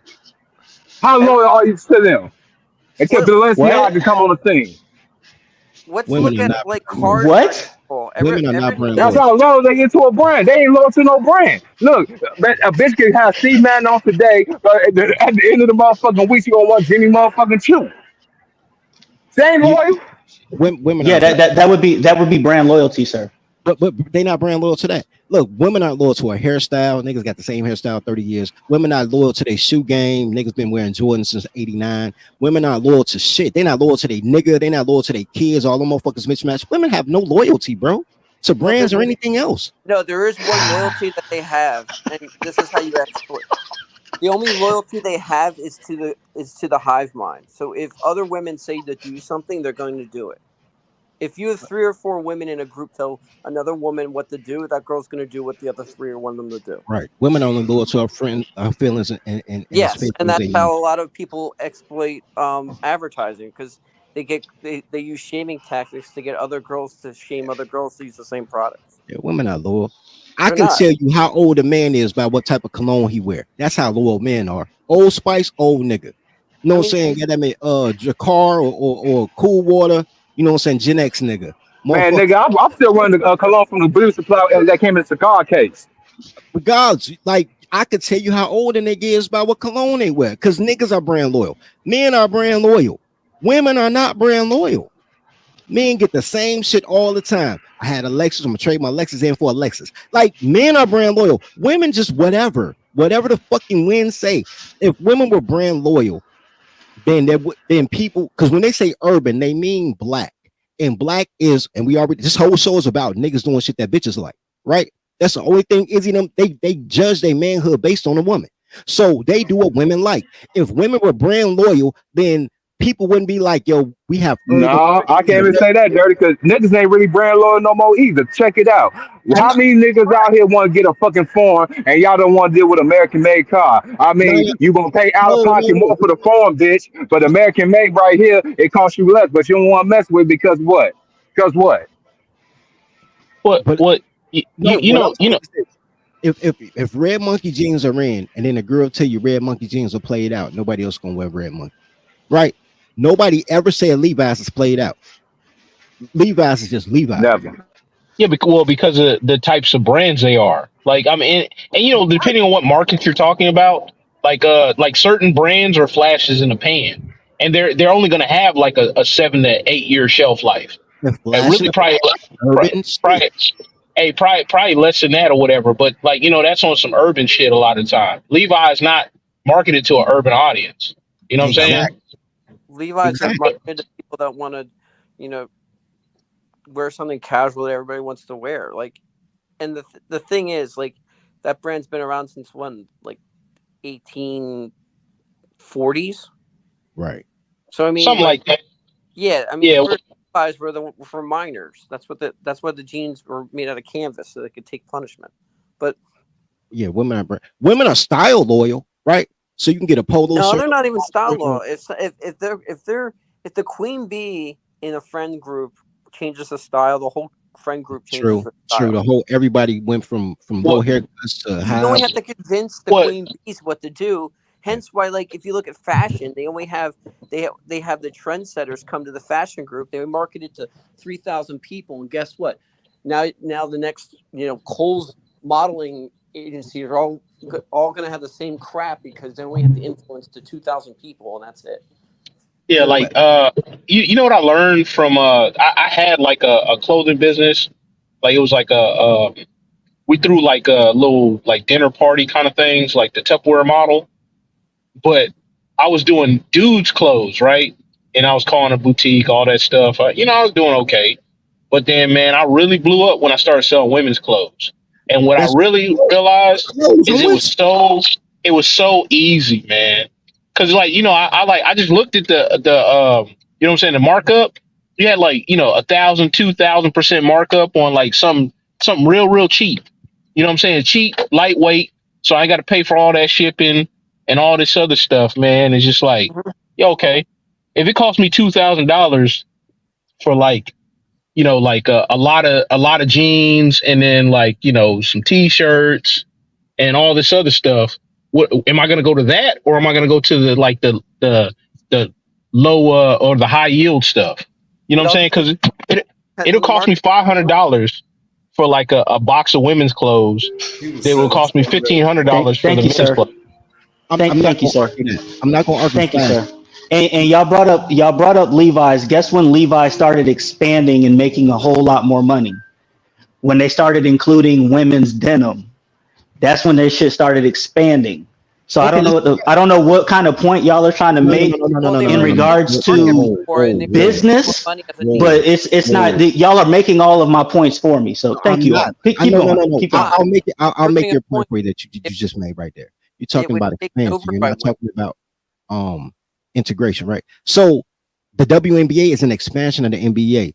Women's clothing is an expansion of men's clothing. You can expand the brand and include toddlers. People have toddler wear every day, but you start with the men. Everything you talk about started with men. When they remarketed deodorant, talking about secret deodorant, strong enough for a man but made for a woman. That's sure in a different Hey, box. Dirty, I got one better. What did Jody start selling fucking Baby Boy? He could easily have started selling niggas clothes. What did he sell? He sold bitches clothes. Right. And guess what? And who was the highest? And who was the highest seller that he sold to? It was a fucking gay man. That is also true. But men, So men again, women are women in men's clothing. For the most part, like men follow the new technology. Like if there's something cool that's out there, men are gonna buy that. That's what men flock to. Women are gonna follow with fashion. So if you're a fashion business, you're gonna go to women. If it's new technology, like a brand new television or new tech, men are gonna be all flocking to that. Right. And men buy based on utility. So if it's something that helps men be better men, they'll cater toward those type of markets as well. Men are very simple creatures. Yes, it's utility and what can get you laid. That's basically market 101. Facts. So you're looking at it. Okay, see it like this. If my sister told me some years ago, she said there's two type of drug dealers, right? Well, actually it was three, but she said two. She was like, it's the people that sell weed and the people that sell crack. Crack will get you rich quicker, but your spot only gonna be open 6 months and the clientele gonna be shitty. You can sell weed forever. The money's slow, but it never slow up. So you gotta I ask myself, do I want to make a consistent 20,000-30,000 a month, or do I want to make a quick 3 million and then fold? Consistency. I take the 30 grand because then you can diversify later on. Right. And you can pay your bills off that. You can time that. And that's what men are. But women aren't necessarily that. Women get you rich quick, and then they find a new toy to play with. How many female artists are still around? They give you 2 female art. Well, right now they got a bunch of bitches, but they're not gonna last. Like in rap, they give you 2 female artists at one time, right? You'll get Little Kim and Foxy Brown, then you'll get Nicki Minaj and what's her name, Cardi B. Then you'll get Cardi B and Megan. Then you'll get Megan and Sexy Red. You only get 2 female artists at a time, and then you never hear about them again, right? But men been going on tour ever, like LL going back on tour. Like, goddamn, nigga, you dropped in '86. nigga, I just had a fucking Rolling Stones stay in my hotel. They just got off the fucking tour. These niggas damn near fucking dead. If women want to have kids, it's very hard to go on the road for 120 days a year. The only one I could think of is Cher. And Cher, I think her ass in motherfucking Vegas right since she done. So my question, Dirty, would be using the 30. Was it you said 30 million? Example, quick 30 million. You said 3 million. What'd you say? 3 million, not 30. I'll take 30. Okay, 3 million or 30,000. Okay, why wouldn't you take that money, invest it back into your product, so that you continue to innovate and stay in the market? Because normally when something grows that fast and dies, it's the difference between a slow burn and a firecracker. Sometimes you're in the kind of industry that grows fast and then dies fast, and other times it's a slow burn that you can start buying up the the market share or buying up the supply chain and doing other things. I Yeah, just personally like would rather cocaine have and the crack. 30,000 where you can constantly know where you have a 30,000, then I can plan for the future. That I could start buying supply chain. I could buy competitors. If I get 3 million and I have to worry about, I don't know if my business is even going to be around in 6 months, that's a whole level of different stress that is not worth it, because it takes me off my thought process and how I can game the system and figure out where I should make my next move. Because when you have quick money, you're going to lose quick money. If you grow and have constant money, you can plan for the future. Quick money is never a good solution. You should always have consistent money so you can have more options, because I'm used to a lifestyle. I mean, think about these celebrities. Celebrities are the prime example of this. Celebrities are people that win the lottery, get a lot of money real quick. Most lottery winners, 8 out of 10 of them are poor within 5 years. 5 And years. NFL players. Obvious. Yeah. So if they had consistent money, if they, instead of winning, $100 million, if they won $1 million for 20 years, it's not, they won't blow it as fast. And guess what? Even though it's not great on, the rate of return, if you'll make more money, it's better to take a lump sum. But if you took it over 20 years, guess what? You're never going to be poor. You know what I mean? Because you're going to have the money. It's like you got to know the person more than you got to know the game. If you can't handle a lot of money and having people beg for money with you and all the time, it's probably better to take the lesser option. Because it's not about making all the money. It's about surviving for the next 60 years if you're going to make this a career. And you can always do other things. Yeah, exactly. That 30,000 a month allows me to budget. Allows me to, I could start saving money. I can start going to other things. If I got a flash in the pan, I got to start worrying about building a brand new business from the ground up, because I don't know in 3 months if I'm going to have a job or not. It's not worth it to me. Consistent. I mean, granted, it all depends on the person you are, but I'm more the type that consistency is a lot more important than a shot in the pan. Not worth it. Well, I think Gentlemen, I think we gotta close on that solid financial advice right there, because we're at about 5 hours pretty much. We've been letting this run for a while, and actually I've been driving for a minute. I'm about to go pick my son up, and we're gonna go fishing tonight. So I gotta wrap this thing up, guys. Hope you catch something. Who the heck fishes? No, just playing. Man, Hey, salute to you, man. Hey, Dirty. I hope your soap business does well, man. I'm just, just bringing, you know what it is, bro. I want you to do well. Oh man, I appreciate it, bro. I mean, we got the lines, bro. We got Trader Joe's, Amazon. Let me in. Awesome, man. There you go. We'll be there. Cool. You go. My thing is, and I'm gonna land the plane on Sunday and trying to go fishing. My whole thing, bro, is I want to keep the tiny hats out of my life, bro. Like, do you know how easy you can end up at a Diddy party when somebody else paying you? Yeah. So, like, my whole thing is I got a daddy, and he get on my nerves. I asked my dad for $20. He be like, I give you 200 next week. Nigga, I ain't 20 today, nigga. Like, I got a daddy. So, and I had to do all type of shit for that $20. Like, now I gotta cut your grass, man. You gonna be all right, cool.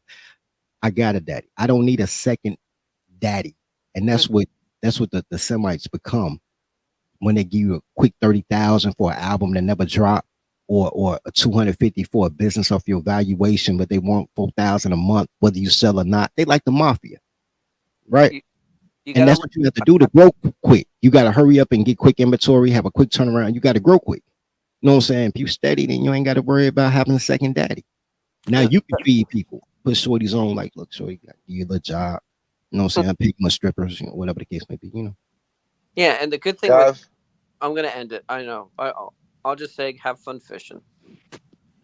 Have a good evening, guys. I'll talk to you later. Thank you, everybody, for watching the show. I appreciate you guys' support, man. Shout out to the panel, y'all. Y'all was holding it down for me. So I'll let the panel run long today. We normally wrap it up around 3 hours, but I let it run super long today. So shout out to everybody who came through, man. You was living life like it's golden. You ain't.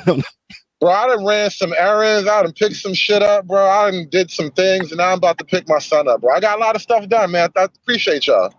But we gotta go. We gotta go, man. Later, y'all. Yeah. Done. It's done. It's done. It's done. It's done. It's done.